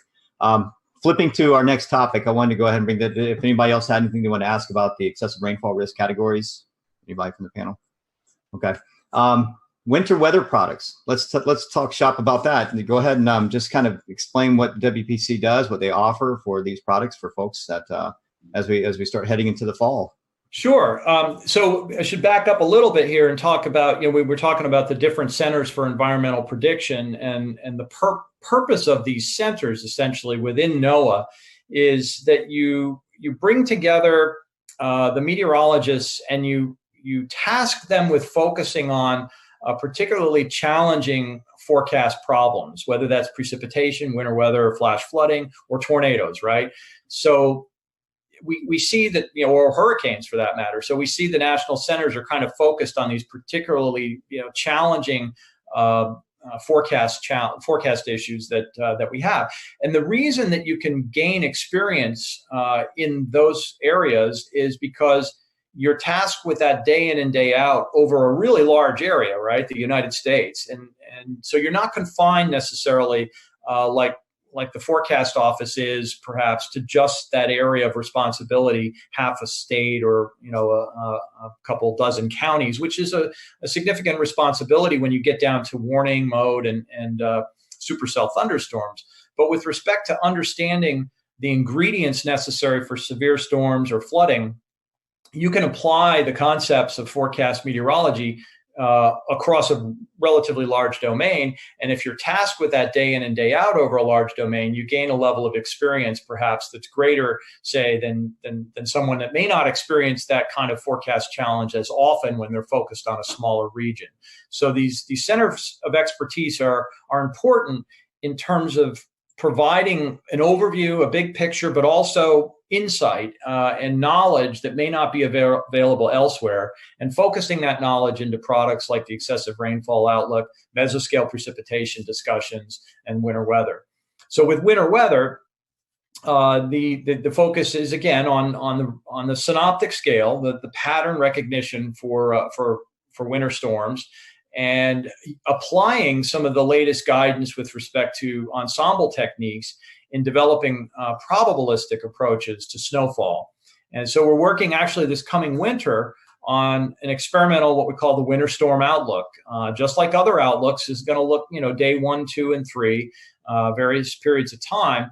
And the forecast will be the probability that you will meet winter storm warning criteria at your location. So the idea behind this product is that it can, similar to the convective outlook and the excessive rainfall outlook, these should provide insight and some level of guidance and consistency to the rest of the Weather Service with respect to issuing watches, whether that be a winter storm watch or a flash flood watch or a tornado watch or a hurricane watch. So the outlook provides kind of the first glimpse at confidence with regard to these hazards. And so we're working on this winter storm outlook for this coming winter. And it's basically going to be threshold based because that's the way the Weather Service currently operates with respect to winter weather. Not entirely sure, but in the Piedmont of North Carolina, winter storm warning threshold might be something, I'm guessing maybe 4 or 5 inches in 12 hours would be a winter storm warning. I'd have to look at the map. Is it 4? Yeah. I think it's 4. Yeah. Yeah. So 4 inches of snow in 12 hours. What in 3 days from now, what's the probability of that occurring with a particular system? And we'll have essentially a 30, I think we're going 10, 30, and 50% probability. And at the 30% probability, you probably want to start thinking about issuing a watch. And certainly if you get up around 50 or 60, you might even go into warning mode for a winter storm, even if you're 2 days out. So we're going to test this coming winter. And we have what we call the Winter Weather Desk. But we also have a development branch where we've got research meteorologists working on ensemble techniques and snow liquid ratios, and combining the QPF that's generated at WPC to come up with snowfall and ice forecasts for these winter storms. Really challenging. And of course, the real challenge, I think, is the collaboration that needs to occur between our center and the Greenville-Spartanburg office or the Raleigh office with respect to getting on the same page with respect to snowfall amounts, high-end amounts, low-end amounts, confidence, and whether we issue watches and warnings. That's up to the local office when it comes to winter weather.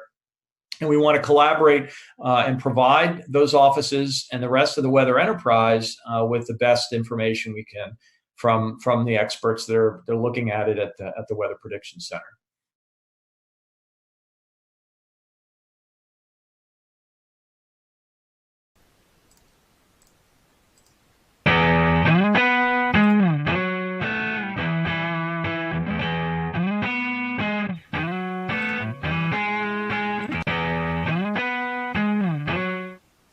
And good evening from a very warm Charlotte. Happy Wednesday to you. It is March the 11th, 2020. I am James Brierton. It is Severe Weather Awareness Week carrying on here in the Carolinas. Last week it was Severe Weather Awareness Week in North Carolina with a tornado drill on Wednesday, and we were lucky enough to bring you some special snippets from our friends at WCNC Charlotte. Well, joining us again this week as Severe Weather Awareness Week continues in South Carolina is Chief Meteorologist Brad Panovich back from WCNC. Brad, thanks for taking the time out again for us. So you got an opportunity last week, Brad, to go visit the Insurance Institute in Chester County, South Carolina. The rest of our audience is going to get familiar with it if they're not already with a rerun of our 2019 interview. But tell us a little bit about what you saw down there at this great facility they've got.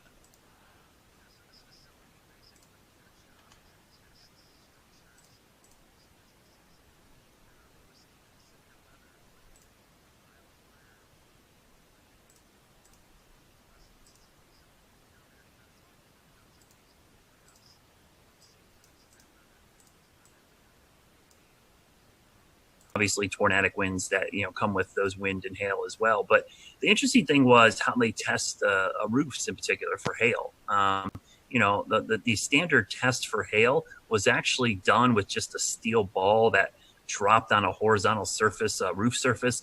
Well, what they did is they try to recreate actual hailstones how they are in nature. And so what they've done, they've gone out and done field studies where they try to measure hailstones in the wild, if you will, to get a more accurate measurement of their density. And then they shoot them out at speeds that are more similar to what you see in a strong storm. Because what happens in most hail events is the hail is wind driven. It doesn't just fall.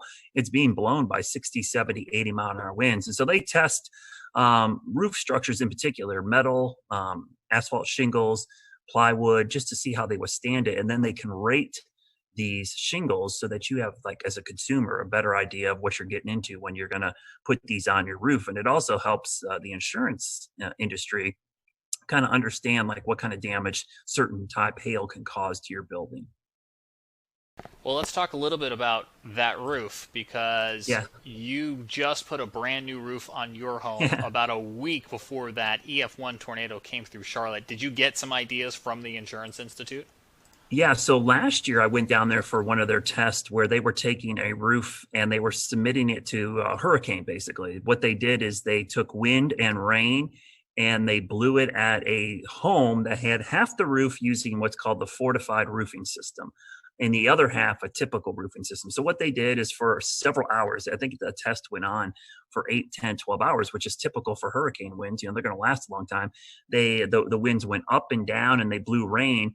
And so they wanted to see how much water intrusion they would get through the normal roof versus the fortified roof. And when I saw that demonstration, and at the end of last year, my roof needed to be replaced, I said, you know what? I'm doing that fortified roofing system. So every contractor who bidded on my house, I basically said, hey, I want this fortified roof. And a lot of them had never heard of it. So I had a PDF that they actually can print out on their website, disastersafety.org.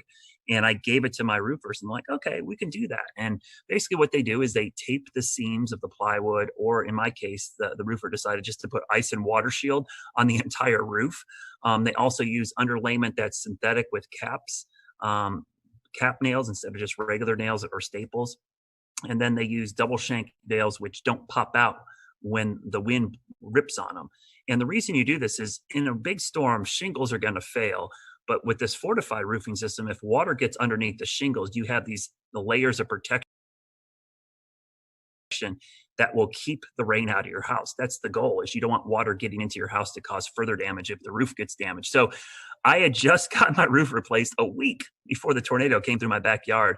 I lost 15 trees in my yard. And we only ended up losing 10 cap shingles, which are the shingles on the peak. Those are weaker shingles, and the nails held. The shingle was actually ripped off the roof. The nails did not pop out. And because I had that ice and water shield underneath, it actually kept the rain out of my house. So my roof held up pretty well. Considering I had a 71 mile an hour wind gust, I was pretty impressed on how well it did. And our viewers right now on our Facebook and our Periscope and our YouTube feed are looking at pictures from your neighborhood from February the 6th.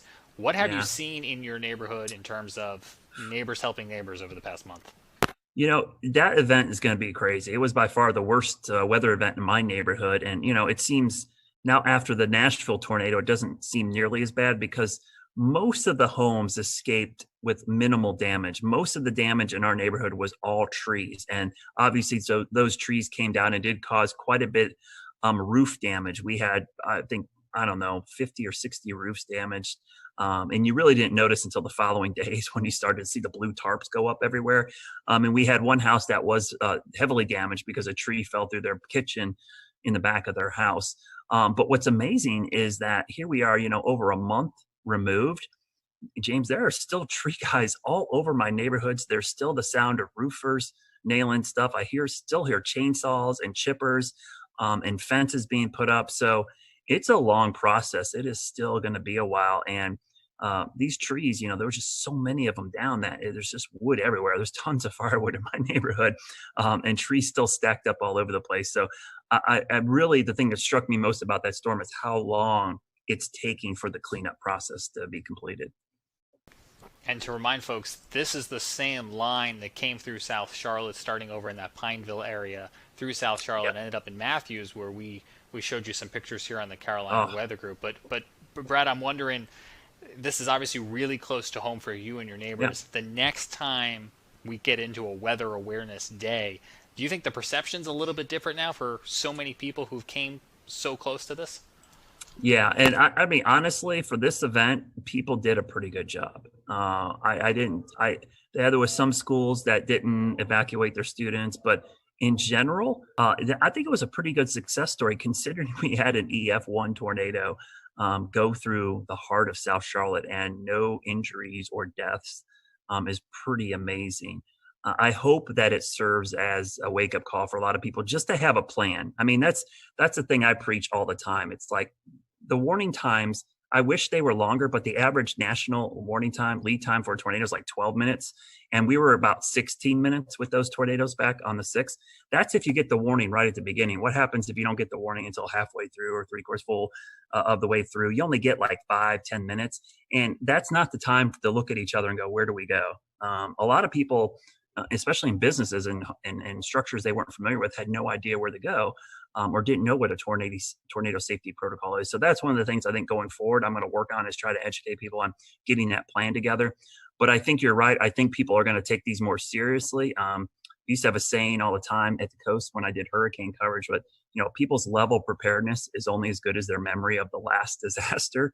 And it's just human nature. If people are going to remember this tornado and the next one, they're going to take it much more seriously because they have that recent memory of this event.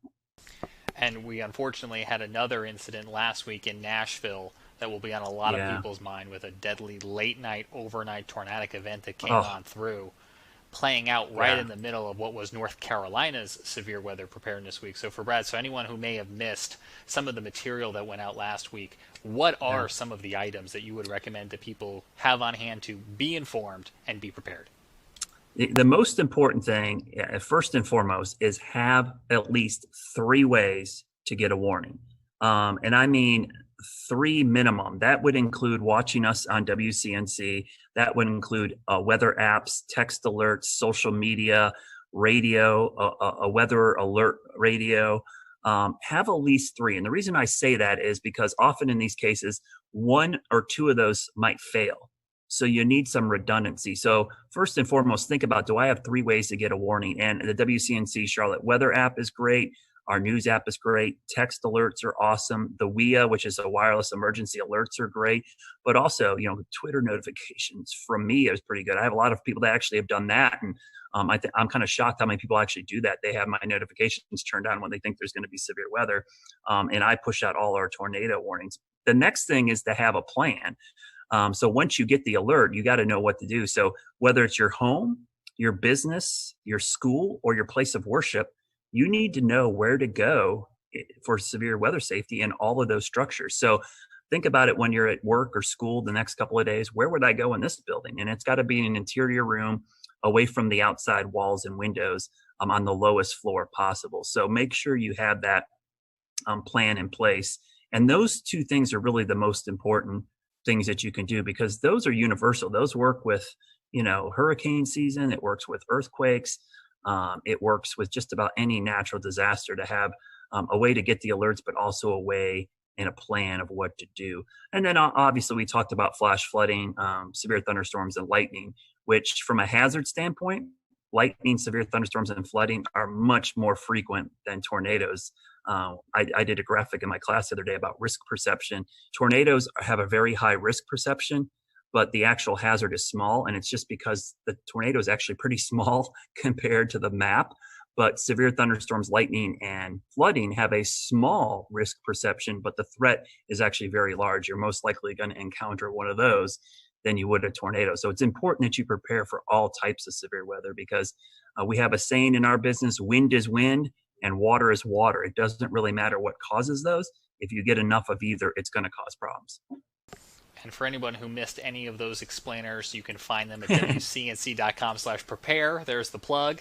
You can also find them here in the Carolina Weather Group feed by scrolling up or checking out some of our latest posts. So, Brad, appreciate you coming on. So happy that you were able to get that work done on your home just before those storms, and hopefully other people will follow that lead. As we mentioned at the beginning of our broadcast, we want to revisit our 2019 interview when we had a chance here at the Carolina Weather Group to learn about the Insurance Institute. They've got one of the coolest jobs in the Carolinas, and it's so great that we get to call this place home and that they constantly are welcoming you guys on down there, Brad.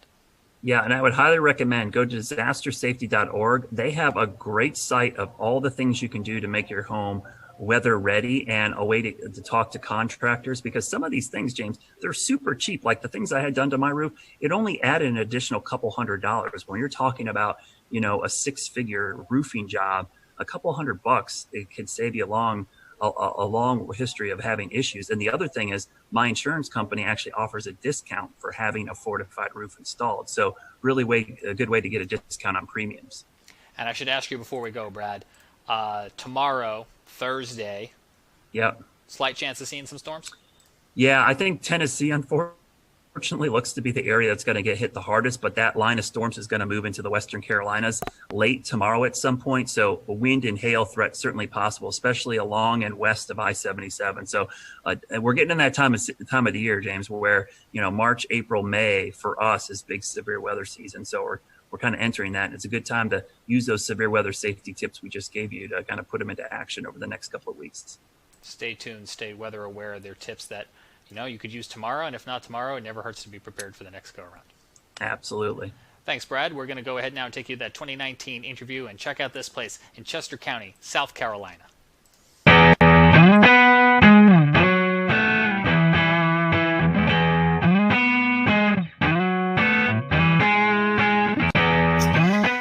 Hello, everyone. Welcome to the Carolina Weather Group. This is the Wednesday, July 24th, 2019 edition of our little weather get-together. Tonight is show number 285, and tonight we have with us Dr. Ian Giametko.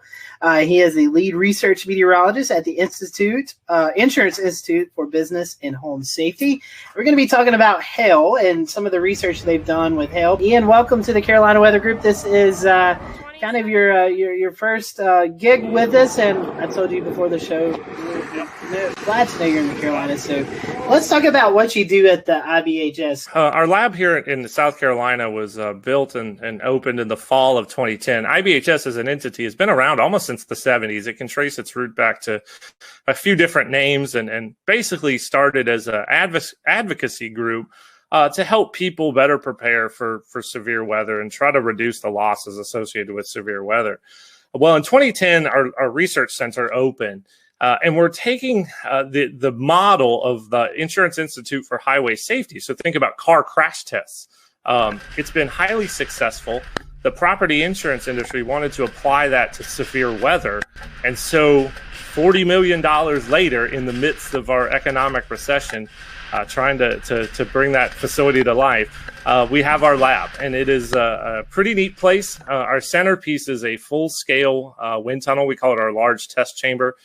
We have 105 6-foot diameter fans that can take winds up to about 120, 130 miles per hour. We can do full-scale hail simulations. We can do wildfire ember attack scenarios in there. Basically, anything the weather's out there, we can throw at it. And our goal is to understand how all these different hazards associated with severe weather, attack structures. How can we build better? What are the systems that we can improve? And how do we show people those steps that resilience is affordable, and then we can start to bend down the loss curve that we see growing and growing each year? Tell me a little bit more about, one, to go start basic, how do we get hail? And how do you do a hail simulation? That sounds really interesting. Yeah, so most intense thunderstorms have hail aloft in them. It can grow from particles that freeze or grapple, kind of those melted snowflake conglomerate things. And as they make their kind of horizontal arcing traverse through a thunderstorm, they can collect more ice and water and essentially grow and grow. Sometimes they become too heavy and fall out and get down to the ground. Sometimes they fall and then they melt before they get down to us. And other times they can hang around up there in a thunderstorm and get really, really, really big and then fall down. And those are the ones that can break things. Once you get above that kind of 1.5 inch or so threshold, that's when you start seeing legitimate property damage. Now for cars, it's a little bit less. But for us, it's duplicating the properties of hailstones in the lab. And we can propel them or fire them at materials, basically using electronic controlled potato guns. So in our small lab, we have a single, actually we have two setups, basically cannons with barrels that have a pressurized air tank, and we calibrate that to an exit velocity and associated kinetic energy that a hailstone would have when it hits things. Now in our big chamber, if you ever come to visit us, you can go out in there and look straight up and you'll see a whole bunch of light pieces of PVC pipe. Well, that are the barrels that can basically put down a swath of hail across the footprint of our large test chamber. We can do 3 different sizes and shoot as fast as 1 per second. So really unique piece of capability. I do a lot of work both in the small lab, very meticulous scientific testing, but we can also test the full roof system on a building. You have a job destroying things with hail. That sounds really fun. That's a little bit of what we do. We try to break things in the lab so it doesn't happen out in the real world. That was really interesting. I can't wait to tell my friends and family that you guys shoot hail out of potato guns for testing. So that's kind of cool. Talk about some of the hail studies that you do in the lab. You mentioned something earlier about recreating hail crystals, and you're actually building hail in the environment in which it forms. What we found out, because of the strength, it can do about 3 different things when it hits your roof. It can bounce off. That's really hard hail. It can shatter. That's kind of the hard to medium. Or it can just become really slushy. That's the very soft hail. And all of those have different kind of types of damage that they produce on your roof. The soft will kind of dislodge all those granules. The hard bounces and shatters will do more cracks and dents. So we realized all that stuff was mattered, and we needed to simulate it in the lab and also repeat it. That's scientific testing right there. It's being able to repeat this stuff over and over and over again. And after about 8 years of work, we released a new hail impact test standard for asphalt shingles, and we have our actually we rated the products that are considered impact rated. And we have a rating scale that's actually out on our website now. So if you're looking to get a roof that's more resilient to hail, I would encourage folks to check that out. It's at ibhs.org. You'll see what products are out there and which ones meet the top of our class and which ones are at the bottom, and where you might want to be. We talk about the size and how much damage hail creates while we're on the topic. I'd love to hear your take on that. Yeah, so a lot of people don't realize hail, we kind of joke, is the Rodney Dangerfield of the severe convective storm hazards. It doesn't get any respect, but in any given year, it's about 60 to 80% of the dollar damage from severe thunderstorms. That's a lot. And we're in probably what will be the 12th straight year of damage totaling over $10 billion. So it's a big piece of the damage that comes from severe thunderstorms every year. Now, when you start talking about damage thresholds, of course, we have the National Weather Service severe criteria of 1 inch. That's when we really start to see some issues, dents and things with auto. On the building side, if you start looking at roofing materials, once you get close to that 1.5 inch mark, that's when you can potentially see some damage. Now, there's a lot of things at play, age of roofs, age of materials, all that, the wind-driven aspect. Now, we can go all the way out to the extreme size. And once you get to about 3.5, 4 inch hail, that will puncture the plywood roof deck that you have. So you're thinking fall speeds close to 100 miles an hour, pretty intense hail. That I hope we never have to see here in the Carolinas. I'm sure it's happened before, but that size hail is very rare here. So I don't know what's more interesting, the work that y'all do in the lab or the fact that you also have field work. Tell us a little bit about your field work and what y'all have done over the years. Yeah, so way back in 2012, we decided there was all this hail data we needed to go get about strength, and a lot of the tests and how we test buildings were all rooted in information going back all the way to the 1930s. So nobody had looked at this stuff for a while. Plus, we didn't know what strength actually did. There was no data on it. So like any good scientist, we just, hey, let's go to the field and let's go measure it. Let's go look. We kind of used the motto, you can learn a lot just by looking, and we kind of took that approach with hail. So we started out back then going out to the field, collecting hailstones after a thunderstorm, doing crush tests, basically measuring the amount of force it took to crush the hailstone. That's how we get to the strength. Making very detailed measurements of them, weighing them all. And we did that for about really 4 or 5 years. That was our focus, to collect this really big data set, which is now somewhere over, near 4,000 different hailstones that we've tested. And to guide how we did the lab work that we just talked about. We needed that guide to be able to give us that information. Now we've switched a little bit. We now go to mapping hail swaths using deployable instruments. I come from a background at Texas Tech where we built a lot of deployable weather instruments. So I took that and applied it to hail.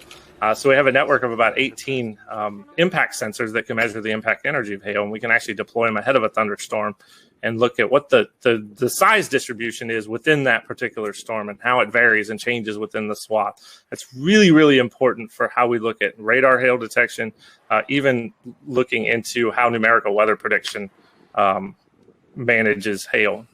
And how did it go this year? Oh, two good missions for us. Spent about I think we spent about 12 days total in the field. Ended up, my target was somewhere, I think 5 to 7 total cases. I think we were right there at 7, which was really, really good for us. So yeah, that's usually the case. We spend about somewhere 10 to 14 days each year in the field. And we'll continue this going into 2020. Yeah, and talk about some of the more memorable cases that you guys have covered, maybe some of the more interesting field tests that you guys have done over the past couple of years. Yeah, for hail, a couple of years ago, intercepted a supercell near Eric, Oklahoma, that produced just this really narrow swath of just really big 3-inch hail with a concentration maybe 10 to 12 or so per square foot. That's a lot for big hail. It was the first time we got our instruments into hail that size, so that was kind of a unique experience for us. Now, a memorable case, and this goes back all the way back to I think 2013 or 2014 when we were doing a lot of those crush tests. We encountered some hail. This was in Montana. What we kind of think of as low density spongy type hail, that when you crushed it, it actually deformed almost like a sponge, but held its shape. It actually didn't fracture. And there's some literature out there that talks about how these hailstones can come about, but talk about kind of blow your mind of how complicated hail can be. That the fact you could get this spongy kind of hail that you could compress, it basically just did that and then held its shape even after you took the load off of it. It never broke. I'm guessing those are rare. We haven't seen that again. It was one particular case, and I don't know what kind of environment might produce that, but it's really unique, and it's always been a memorable one from looking at hailstones. And I've seen a fair bit of them. We got a hail threat, right? So how do we tell businesses and homeowners how to better protect their property? One of the things you can do, make sure you can get your car in your garage if you have one. If you're like me, you got all sorts of stuff in the garage. I couldn't get my truck in there if I tried. But that's a step you can take, is make sure you can get your car under cover. And maybe, say we're under a higher risk for a particular day. If you can find a way to keep that vehicle covered, that's one way to reduce your auto damage. Now for homes, it's a lot trickier. If you're in an area that sees a lot of hailstorms, think about the folks in Tornado Alley. If you live in Dallas, Oklahoma City, Wichita, we saw how sick of people were of hail in Dallas this year by their putting pool noodles on cars and inflatable mattresses. And I'm sure they're tired of getting new roofs every 2 years. So I'd encourage people to look at our impact rated shingle test results and look for those good performing products. There are impact rated shingles that do perform, and we tested up to 2-inch, and those top performers really do perform very well. So there are products out there from a roof perspective that I would encourage homeowners to look at, and talk to your insurance agent too, because in a lot of cases you can get a discount for some of these things. You own a business, you have a building, you have roof, you have items up on the roof, you have your HVAC units, you have satellite dish. I mean, whatever instrumentation you have up there. Is there anything we can tell business owners? For HVAC, that's a very good point, because there are some shields that can be made that actually surround HVAC units that, from what we've been able to tell, looking at their performance, they do a decent job. And HVAC, just the damage to the fins and coils in an HVAC system can be very, very expensive. So there are a few steps you can take if you're a business owner there. You guys are located here in the Carolinas, and many folks may not know that. How did you guys choose the Carolinas? The lab came about in the Carolinas. There was kind of a little bit of a bidding process, and this is before my time at IBHS. We wanted to be away from the immediate hurricane coastline. That's having a facility like that could be damaged by a significant hurricane was a concern for our membership. So that's one reason why we're a fair bit away from the coast. We had a power requirement, and we wanted to be within a certain distance, basically an hour's drive from a hub airport. So what was settled on was essentially kind of the general Charlotte area. And we had two sites that were the original ones. One was closer to Gastonia just across the South Carolina border up on I-85. And then there's the site that we currently had. And we ended up with really, really nice package from the community down here in Chester County. Our plot size was a lot larger. We did have some noise concerns, so that also played a role. And they had the power requirements they need. We're right next to a transmission line, and we had a substation on site. So 105 electric medium voltage drives power the fans, and we need some juice. So it all came to fruition, and there we are out in Chester County. And so talk about, you were talking about hurricanes. Talk about some of the wind studies that you guys do there. You have this big wind tunnel, and you actually have some model scale homes, and you can do all kind of testing in this facility. A very unique thing about our facilities is that we can do full-scale home testing. We can look at a full home system, and that's really important from a wind perspective to understand how the wind forces are essentially transferred through all the different connections that are within your home, roof to wall, through the walls, wall to foundation, and all the connections in between. You have to really look at it in a system perspective to understand how wind essentially attacks structures and what you can do to mitigate it. So we do a bit looking at garage door vulnerabilities. We've seen that garage doors can be a huge damage amplifier. Think about it, they're a big hole, really, if they fail in your house. That allows wind to get in and start acting inward, pushing up and out, and can lead to failures. Once you start the damage cascade, it just goes. Tornadoes, it happens very, very fast. Hurricanes, it can happen over the course of, say, 6 to 12 hours. But that cascade is what we're trying to stop the start of that. And we think we can find those mitigation solutions that are not only useful, but also affordable too. So before we kind of wrap up the interview, can you tell us a little bit about how you forecast and how you decide where you're going during your field studies? Yeah, the logistics are actually a fair bit challenging. So we are a good distance away from essentially what is Tornado Alley or the Great Plains. We like it out there, good road networks, good visibility. Although we are going to try to explore some Southeast Hale. There's some environmental questions that we have that I think we're going to try to tackle that. So we basically have to rely on medium range forecasting. So we're looking for just general pattern support for severe weather. So is the Gulf of Mexico open? Is there good moisture transport northward? Maybe not necessarily if there's a trough, but is there just generally enough flow aloft to support supercells? Sometimes you didn't have the surface features underneath the best flow aloft. It kind of became a day-to-day, almost a mesoscale type forecasting scenario, which is very hard for us in terms of when we pull the trigger. So we work our teams on about a 48-hour leave or 48-hour kind of go, no-go scenario. Using DFS output, Bureau output, try to get our best feel that we're going to get at least 3 operation days out of a mission. We got to have some kind of confidence that we're at least going to get 3. It's just not worth shipping equipment out and bringing the team to the field. So Okay, say we give a go. We actually ship 5 big Pelican cases of equipment. FedEx is fantastic. Out to some target cities, and it's usually where we can store equipment. So Norman, Oklahoma at the National Weather Center, have lots of colleagues there. We've used my wife's grandma's garage in Wichita to store all the cases and equipment. So we do that, pick our target city, fly in. We use rental vehicles. We do try to stay out of the hail as much as we're researching hail, and we've done a pretty good job of that.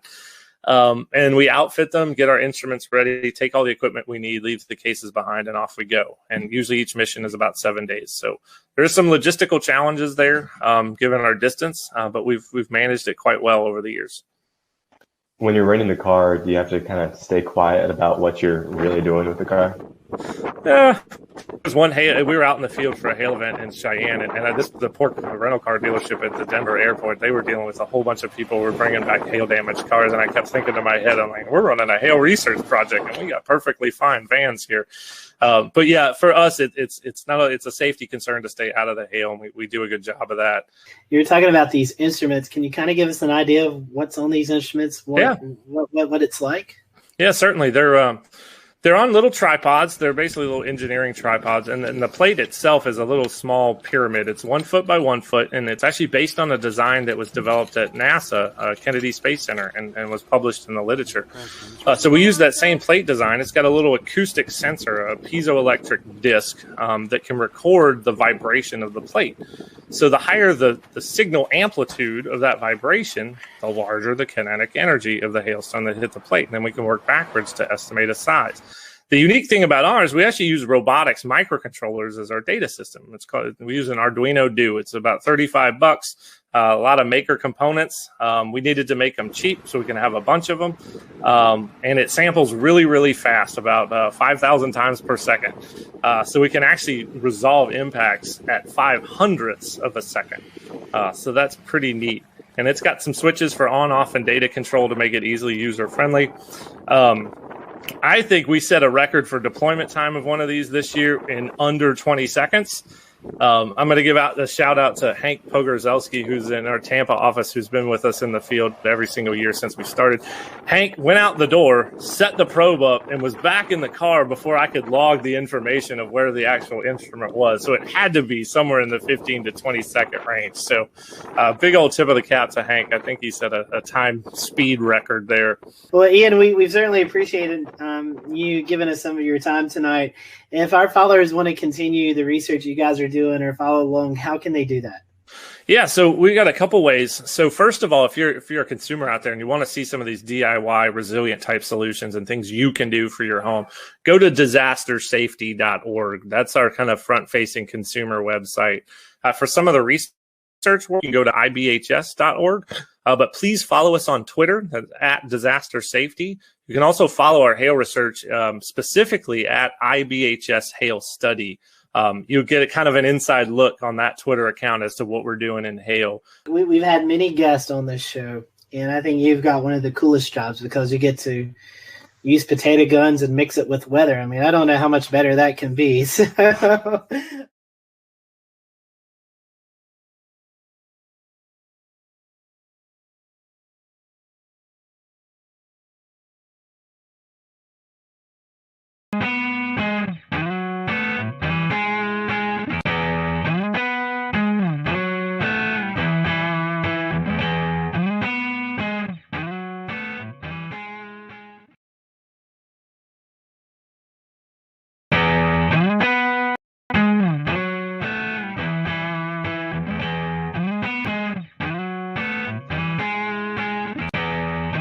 good evening, everyone. Welcome to the Carolina Weather Group. This is the Wednesday, April 8th, 2020 edition of our little weather get-together. We hope you are all staying safe out there. Tonight, we're going to be talking about storm chasing and COVID-19. We know that the pandemic is ongoing throughout the United States, and we are entering severe weather season. So we're going to talk to some storm chasers tonight, some familiar faces and some new faces. We want to welcome in Kevin Smith. He's with the National Weather Service in Pocatello, Idaho. We have on with us Tim Marshall, storm chaser, meteorologist, and engineer. If you are familiar with the weather community, you know Tim goes out and performs damage surveys after these big tornado events. So happy to have Tim on and let him talk a little bit about that towards the end of the show. And our good friend Mike Olubensky is with us. He's back with us, storm chaser, videographer, located out in Arizona and goes out throughout the plains throughout the storm season, capturing all the sounds and the sights of tornadoes and severe weather. So we're happy to have Tim and Mike and Kevin on with us. We may be joined by an additional guest later on in the program. Before we get off to the topic tonight, I do want to let you know, speaking of severe weather, we do have some severe weather in the Carolinas. Currently, we have a severe thunderstorm warning draped over Mecklenburg County into Union County, Gaston, Cleveland, Chesterfield, York County, and Cherokee County in South Carolina. So that's the severe thunderstorm warning, and also another one, severe thunderstorm warning located over Mount Olive in southeastern North Carolina. So we're going to be continuing with severe weather not only now, but later on in the evening into the early morning hours. You can find all the watches and warnings scrolling on the screen throughout the program. So just keep an eye on that, as I'm sure we'll probably see some more warnings issued throughout the program. So before, we'll talk more about severe weather and the outlook for tonight and throughout next week at the end of the show. Let's go ahead and bring in our guests. I want to bring in Tim Marshall, Michael Levinsky, and Kevin Smith with us tonight. Gentlemen, welcome to the show. We're happy to have you. How's everyone doing this evening? I'm still alive. Well, that's good. We like to hear that. Doing Tim, great. Thanks for having us on. Yeah, Mike. Great to be here. Thank you. Thank you for that. Tim, we'll start with you. You are in Texas right now. Tell us a little bit for your first-time guest. So tell us a little bit about your weather history, your weather background, how you got caught up in this crazy weather community that we're all involved in. Yeah, we've come a long way, haven't we? Many, many years. Well, I've always been interested in the weather. Ever since I was small, I really kept weather records in my house. My parents asked me what I wanted for Christmas. I told them a barometer. They said, "What's that?" And I go, "It's a device that measures barometric pressure, air pressure."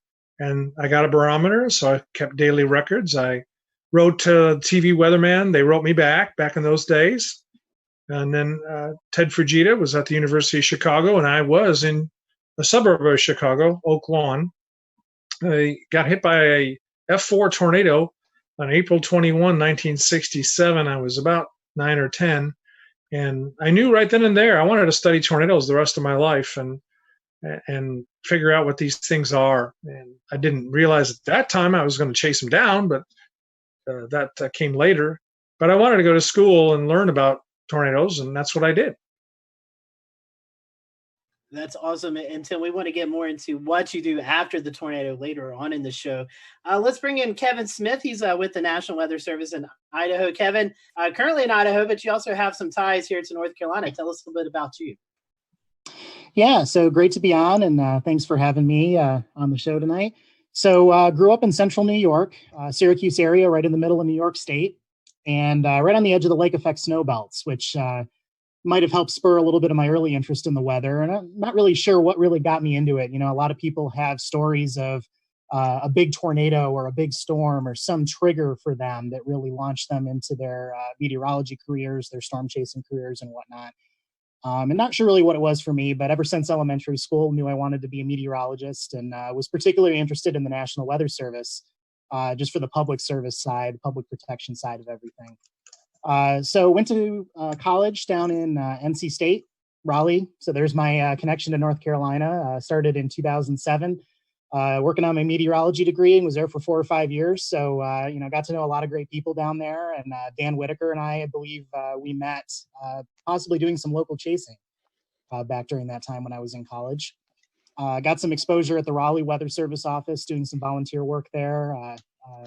Whatnot, and got involved in the ham radio side of weather spotting and the Skywarn programs there in central North Carolina as well. And so graduated in 2012, and just like a lot of people are facing, very competitive these days to get into the National Weather Service.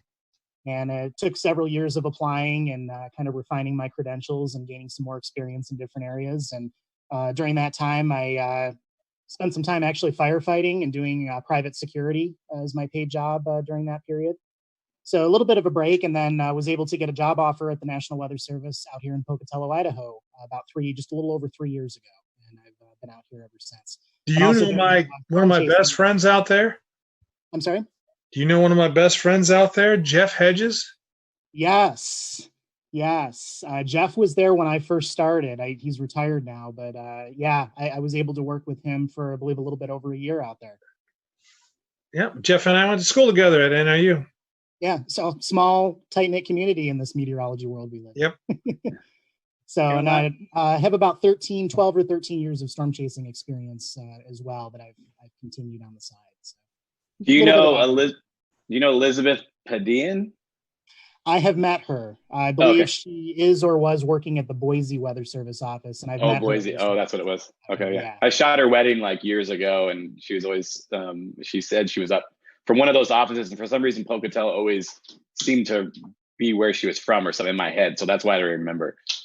Yeah. No, I have met her as well. Well, Mike, I'm going to start off with first question for you. Our guests may remember you from December. But I want to ask all three of you guys your different roles. Each one of you have a different role in storm chasing, a different agenda, idea of what you want to do. So, Mike, I'll start with you. Kind of tell us, you live in Arizona, so you make the trek out to the plains every year. Kind of tell us about the role that you want as you're out storm chasing. I was just talking to someone today. They were saying something about, I bet you'd probably still go chasing if you didn't have a camera. And I was like, I don't know. Like, I would love to watch a storm if I didn't have a camera, but chasing it and going out to the plains and all that stuff, my big thing is I love to capture that stuff, photos, time lapse, and share that stuff. That's kind of what, drives me. So my whole kind of motivation every year is to go out and do that. And it's, my job has kind of evolved since I've been, started doing this over 10 years ago out here. And I'm, from Arizona, we get amazing monsoon thunderstorms. And that's what I grew up loving out here, was lightning and dust storms and all that. And so, of course, once I saw a supercell and a tornado, I was like, well, that's the next best thing. So, but my job has kind of evolved where I'm out there mainly for me to get footage, but I've also turned into taking people along on tours. I kind of, do more like, I guess I would kind of call them private tours, where there's 1 or 2 or 3 people coming along. Try to keep them small because I still want to get, the footage I want to get. And we've also played guide to having some people follow us that want to get the same kind of footage that we're getting. And we're definitely, when I say we, I mean, sometimes I have my buddy Brett ride along, or me by myself, but we kind of have a different mindset. I know Tim, a lot of these guys are right under the tornado. They want to get close up footage. They're getting the damage. They're getting all the crazy stuff. And we're usually in front of it because we want to stay out of the rain and the hail because we want to capture these images. So the footage we're getting is a little bit of a different type than what other people get, but it's a heck of a lot of fun, and I'm hoping, badly that I will be able to get some more this spring. I'll bring in Brett Adair. He's joining us. I think he's actually out in the field right now, doing a little bit of chasing. Brett, a guest of our show, so if you've been following us, you've seen Brett before. Brett, you do live storm media, doing some stuff for Weather Nation. What's your objective? What's your goal as you go out in the fields and chase? Well, the number one objective has been report. Obviously, we want to get in front of these storms and, in some cases get close and others maybe not so close. Today, the objective was we had some inverted V-type soundings earlier in the day, so we knew hail and damaging winds were going to be the key elements and components for earlier today. So we did a little chasing in the severe thunderstorm watch down in Alabama just to do a little bit of reporting if we had anything. Now we're shifting into nighttime mode where we're moving up I-65 north of Birmingham headed toward Huntsville, and we're going to go up and see if we can't, confirm anything that might happen. We got increasing shear in the overnight hours, and we're still really unstable, 2,000 to 3,000 CAPE out here as these storms push out of Tennessee and Arkansas. So we're going to be doing anything that we can to confirm any type of damage and see if we get any wind or hail reports up here.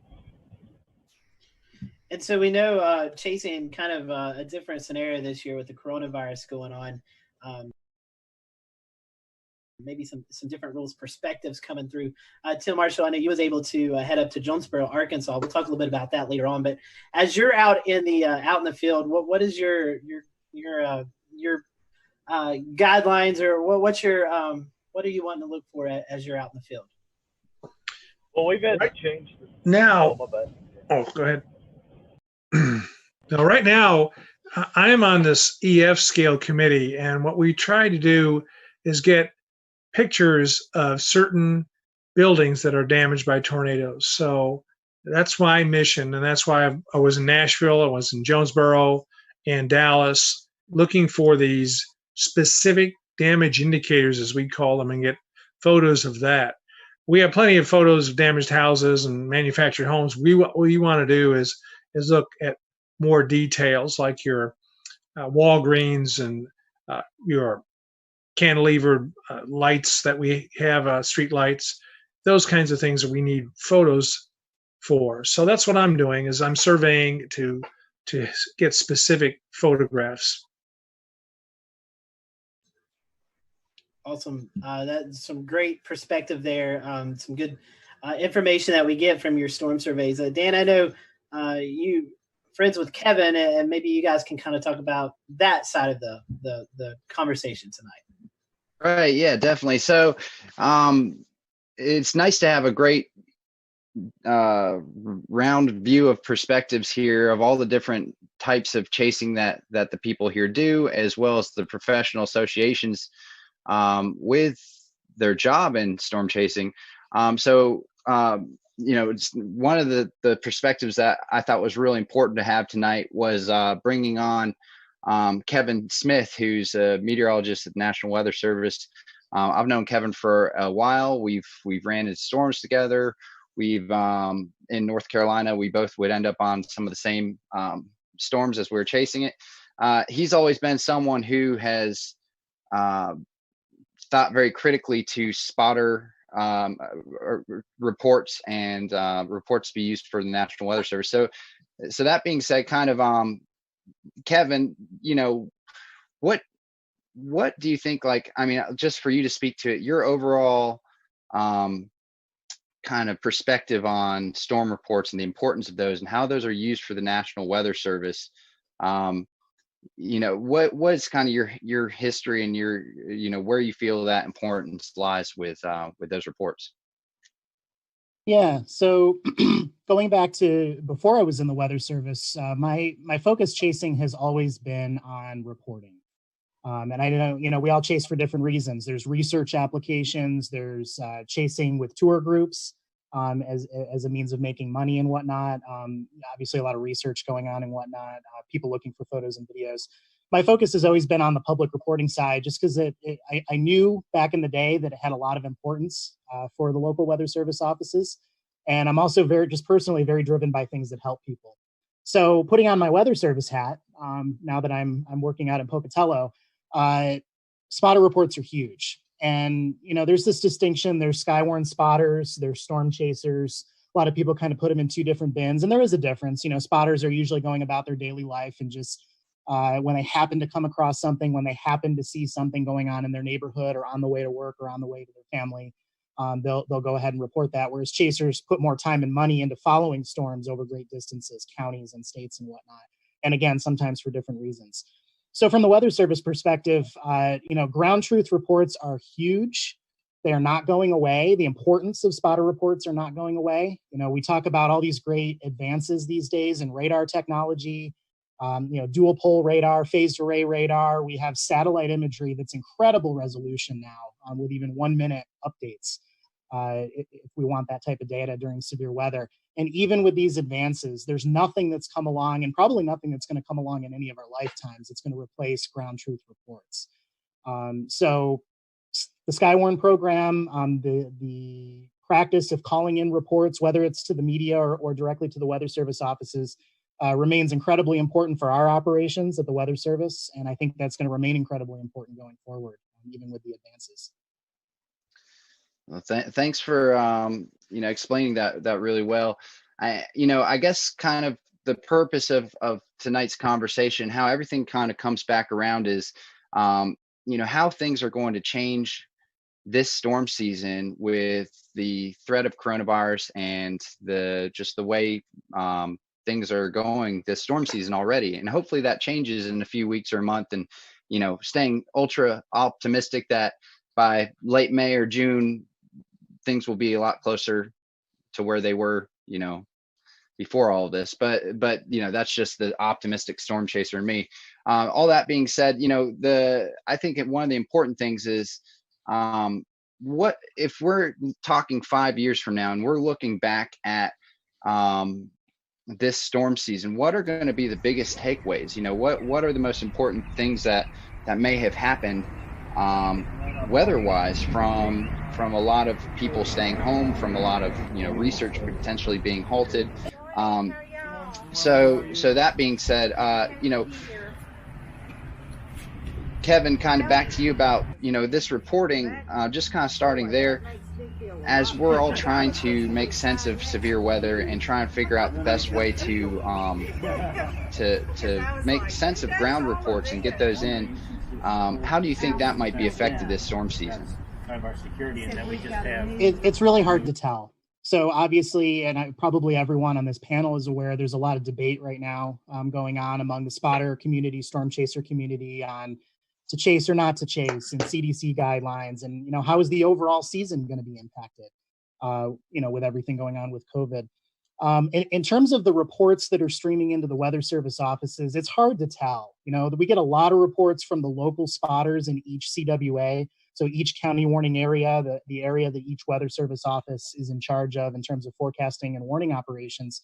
I don't speculate that would change significantly, particularly with a lot of people at home. Our spotters that usually call in reports are hopefully going to continue to call in reports throughout the pandemic, as long as they can do so safely. In terms of maybe having less chasers out in the field, it's really hard to speculate on that. Whether that's going to have an impact on the overall verification process or just the amount of reports that are coming in. Officially, from the Weather Service standpoint, we strongly recommend everyone to follow all the CDC guidelines and all the local guidelines related to the pandemic. That's kind of a first priority before we get into, I need to report the wall cloud.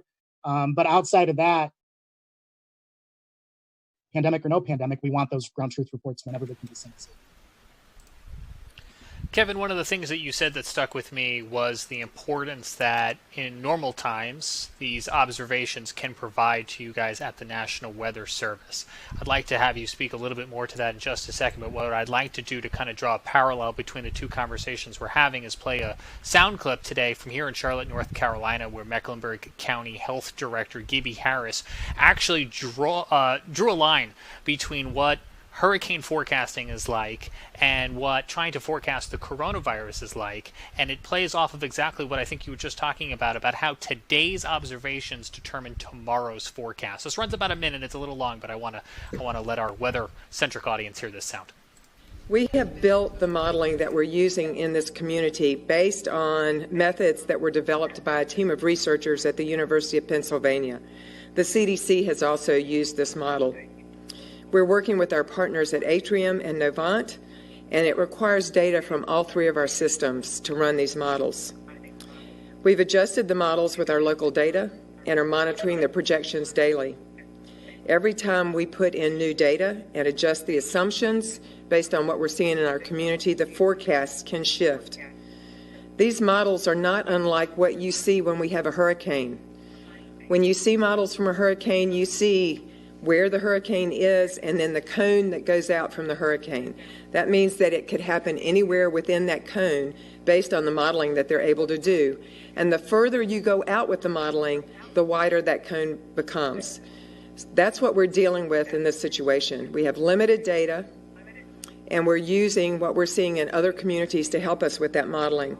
But you have to know that this is a moving target for us, and we're doing the best we can with what we have. So, Kevin, those observations, whether they come from humans or machinery, really do play a role in the weather world to help with tomorrow's forecasting. Is that right? That's right, yes. And I think we're padded a little bit as far as spotter reports go. And what I mean by that is, obviously, when we're reducing weather balloon launches, which are directly inputted into the models that we use, if we're reducing observations coming from aircraft, because air travel is down so much right now with the pandemic going on. Things like that that are direct inputs into the weather models are going to have a pretty clear and documented impact, I think, on some of the accuracy and just the performance of the overall model. When we circle back around to ground truth reports from spotters and from storm chasers, again, it's hard to ascertain. We're not plugging a spotter report or a chaser report directly into a model. And again, with the majority of spotters being on the spotter end of that spectrum and reporting from home, reporting from work, again, we're hoping that we don't see a big reduction in those types of reports coming in during the pandemic. But I can think of multiple examples all the way back to high school when I was a spotter back in high school. And then I kind of started to stray more and more into storm chasing as we went into college and then my adult life so far. There's a lot of different examples I can think of where actions were taken by the Weather Service immediately based on my report. And that's a really great feeling. As far as, we know spotter reports are valuable. I'm telling you they're valuable right now as a Weather Service employee. But being able to see that in real time. So for example, back in Cicero, New York, just north of the Syracuse area, called in my rain gauge observation one day. This was back, I believe, toward the end of high school, and said, hey, we've had a thunderstorm. Our total accumulation over the last 45 minutes was measured as this much. And this is what I'm seeing in terms of minor flooding around the neighborhood. And within 3 minutes, an urban and small stream flood advisory was issued. And when you read into the text of the advisory, it said, at such and such a time, a trained weather spotter reported this much rain fell in 45 minutes. The weather spotter reported there is street flooding in Cicero. And multiple examples like that over my time as a spotter, where you can see that direct effect that report has. So I think it's kind of in a different category. Regardless of how the weather models are responding to changes in the data inputs, right now due to the pandemic. I think spotting is always valuable. Calling in reports, whether you're a spotter or chaser, is always valuable, pandemic or no pandemic, and hopefully that's going to continue uninterrupted as we go forward this year.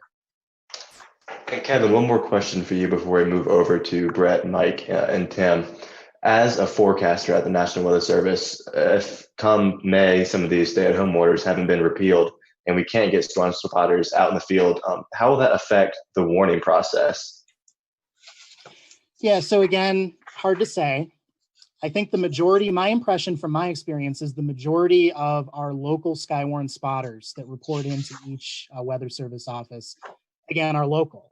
And so I don't think there's going to be a huge interruption in general in terms of their ability to report what they're seeing in their backyard, the type of weather that's impacting their neighborhood and whatnot. And again, it's hard to categorize, if people are not going out as much as they would, if some of the local spotters are not driving the neighborhood looking for damage, maybe because of the pandemic, or if we're cutting down on the chaser presence out in the field, just from the storm chasers, whether they're local or coming in from another state. It's very hard to tell what type of impact that would have. But the final thought on that again is whether you're a storm chaser, whether you're a spotter, whether you're someone looking to get involved in that process, these reports matter a lot. We use them every single high impact weather event and operations at all the Weather Service offices, and it's a great thing to get involved in. And if you want me to at some point, I can speak a little bit more to that and how to get involved as well. Yeah, actually, Kevin, near the end of after we talk about some more things, we'll be talking about that specifically, and for any of the listeners, it would be great for us to give them things to do they can that they can do from home to become involved with better reporting and stuff like that. So we'll be actually speaking to that. I think it's a great and very useful thing that we can all kind of try and figure out what we can all do while we stay at home. So but over to you, Brett. You're out in the car, you're pursuing storms right now. Just as a kind of overall question, what is so important about today and about what you're doing that you're in the car and following these storms right now? What from a media perspective and from a meteorologist's perspective is the reason you're out there, and why is that so important? Yeah, Dan, it's one of those situations where now, some people are definitely scared to go in the field because, the advisement has been to stay at home in most states. for us, we're still essential. We still have to report. We still have to, give the news, whether it be the news or weather news. And we're having to take really drastic steps to change things in the field ourselves. Normally, when we go out, we do this. We're, covering the storms, and then we may be covering damage. And then, in most cases, we're going to go and, try to find a place to have a meal, try to find a place to sleep for the night, get ready for the next day, or get ready to head home. For us, over the last month and a half, my wife already has a bit of an issue with lupus, so she has an underlying condition. So I'm having to be extremely careful